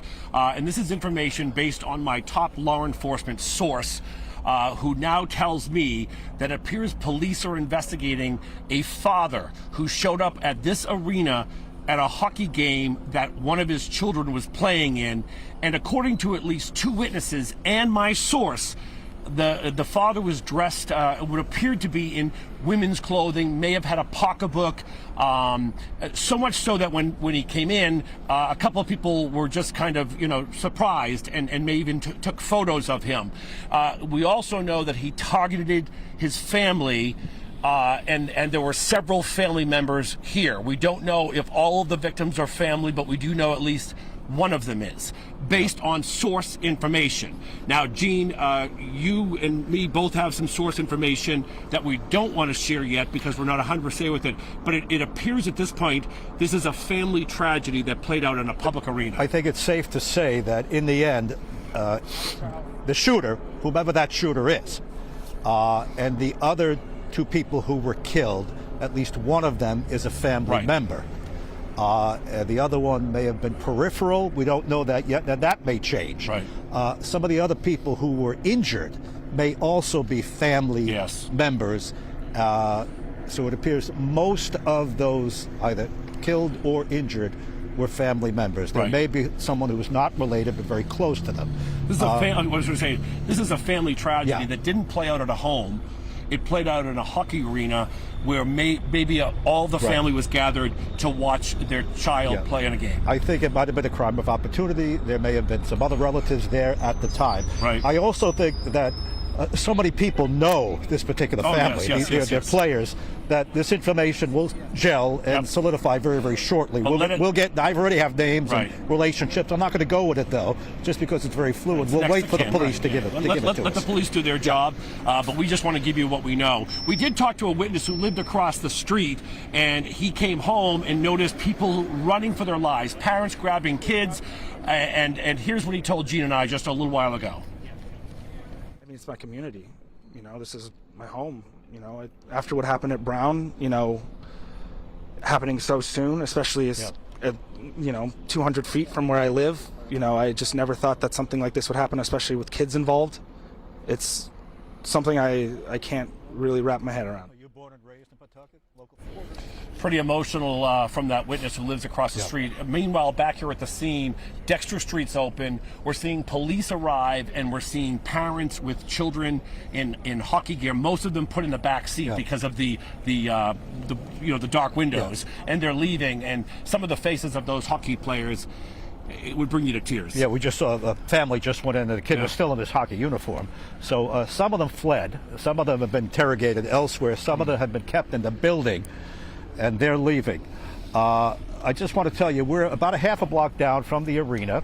We've seen a number of members of the ATF, Alcohol, Tobacco, and Firearms, a federal agency. We've seen people with FBI jackets on, also state police and local police. All right. Mass shooting, right? Mass shooting. Mass shooting, federal gets involved to assist with local leading police. And just so you give us an idea, Gene and I are right here at the epicenter of this ground zero. Our colleague Leanna is just up the road where the press conference took place earlier. And then on the backside is Brian Crandall, who we're going to go to now, because Brian's going to pick up our coverage. He's directly opposite us. Brian, you take it. Yeah, Gene, Dan, this appears where some of the players at least came out in those frantic moments after the shooting. Police are still blocking off this area here on Broad Street. Broad Street itself is now open, but some of the players, it seems, came out onto Broad Street and went into a nearby convenience store. You know, we've been showing that video of the moments of the shooting on the ice. It was the first period of this hockey game. We spoke to a player, the goalie for the Coventry-Johnston team, who was on the ice at that moment. Here's what he told us about what happened. I was on the ice, and I thought it was balloons at first. It was like bop, bop, and I thought it was balloons. But it just kept going, and it was actually gunshots. And after the gunshots, me and my teammates ran right to the locker room, and we just bunkered up, and we pressed against. My bad. I'm sorry. We pressed against the door and just tried to stay safe down in there. But no, it was very scary. We were very nervous. Where did the shots come from? Do you know? Yeah, it was the far side. So I was on the where the Zamboni is. It was the far side of the building, on the opposing side's bench. Yeah, it was scary. It was a lot of shots. How many? I think I heard 14. Did you see where the people who were shot were? I did not see. I was so nervous. I went down and then I ran. And the good news, none of the players were hurt as they got off the ice. None of them were shot, it appears, again, as there was apparently more than a dozen shots that were fired in the stands. And again, some of them went to the locker room. That player, the goalie, Owen Lawrence, told us it was about 20 minutes before police officers came in and they felt relief. We also talked to his mom, who said it was like the most emotional day of her life again, and then they were reunited after. But just chaotic moments for the people on the ice and, of course, the people in the stands here in this afternoon holiday hockey game between the two teams, one from Coventry and Johnston, the other from St. Ray's, PCD, North Smithfield, and North Providence. Now, as Dan and Gene mentioned, we have multiple crews on the scene. Let's get to our colleague Leanna Falk, who was at the press conference a little while ago with authorities, who had a little bit more information. Leanna? Yeah, Brian, you mentioned the chaos that erupted in the aftermath of this shooting, which the police chief described as a targeted act of violence, and it's one that likely spilled out into this broader community here in Pawtucket. From where I'm standing, I'm at Dexter and Barton, one of the main roads in this area. Lots of different shops and stores. We're in the parking lot of an AutoZone. There's a Domino's and a Dunkin' right across the street, and for several hours, this street right behind me, Dexter, was completely blocked off with a Pawtucket police cruiser as investigators were continuing their investigation. Now, again, they have called this a targeted act of violence. They say there's a possible connection, a family dispute that essentially erupted inside of this high school hockey game and resulting in 6 people being shot, 2 victims, the suspect that was also found dead, and then also 3 people who are currently in critical condition at this hour. Now, we know that this was a high school game. Multiple games were going on throughout the day. today involving several different co-ops teams. And we know that, again, they've called this targeted. This was not random. This situation happened because police have called it, again, a possible family dispute. They haven't given many details regarding the extent of that as far as a motive, who the shooter was, any details on who these victims were. But we know that this was targeted and it was likely a family dispute. We have more sound from the chief on this. Take a listen. It appears that this was a targeted event, that it may be a family dispute. We cannot release the names of the victims because obviously we want to speak to the family, make sure that the family is well aware of what happened before we release that information publicly. Now, detectives are currently, they say, interviewing witnesses. This was a packed house. This arena was full of people and onlookers. Patrice has mentioned it throughout our coverage this evening that there were likely several parents that were taking videos of their students, of their children as they were out on the ice. So right now, it is all hands on deck to figure out what exactly led to the moment that gunfire erupted at a high school hockey game. Back to you.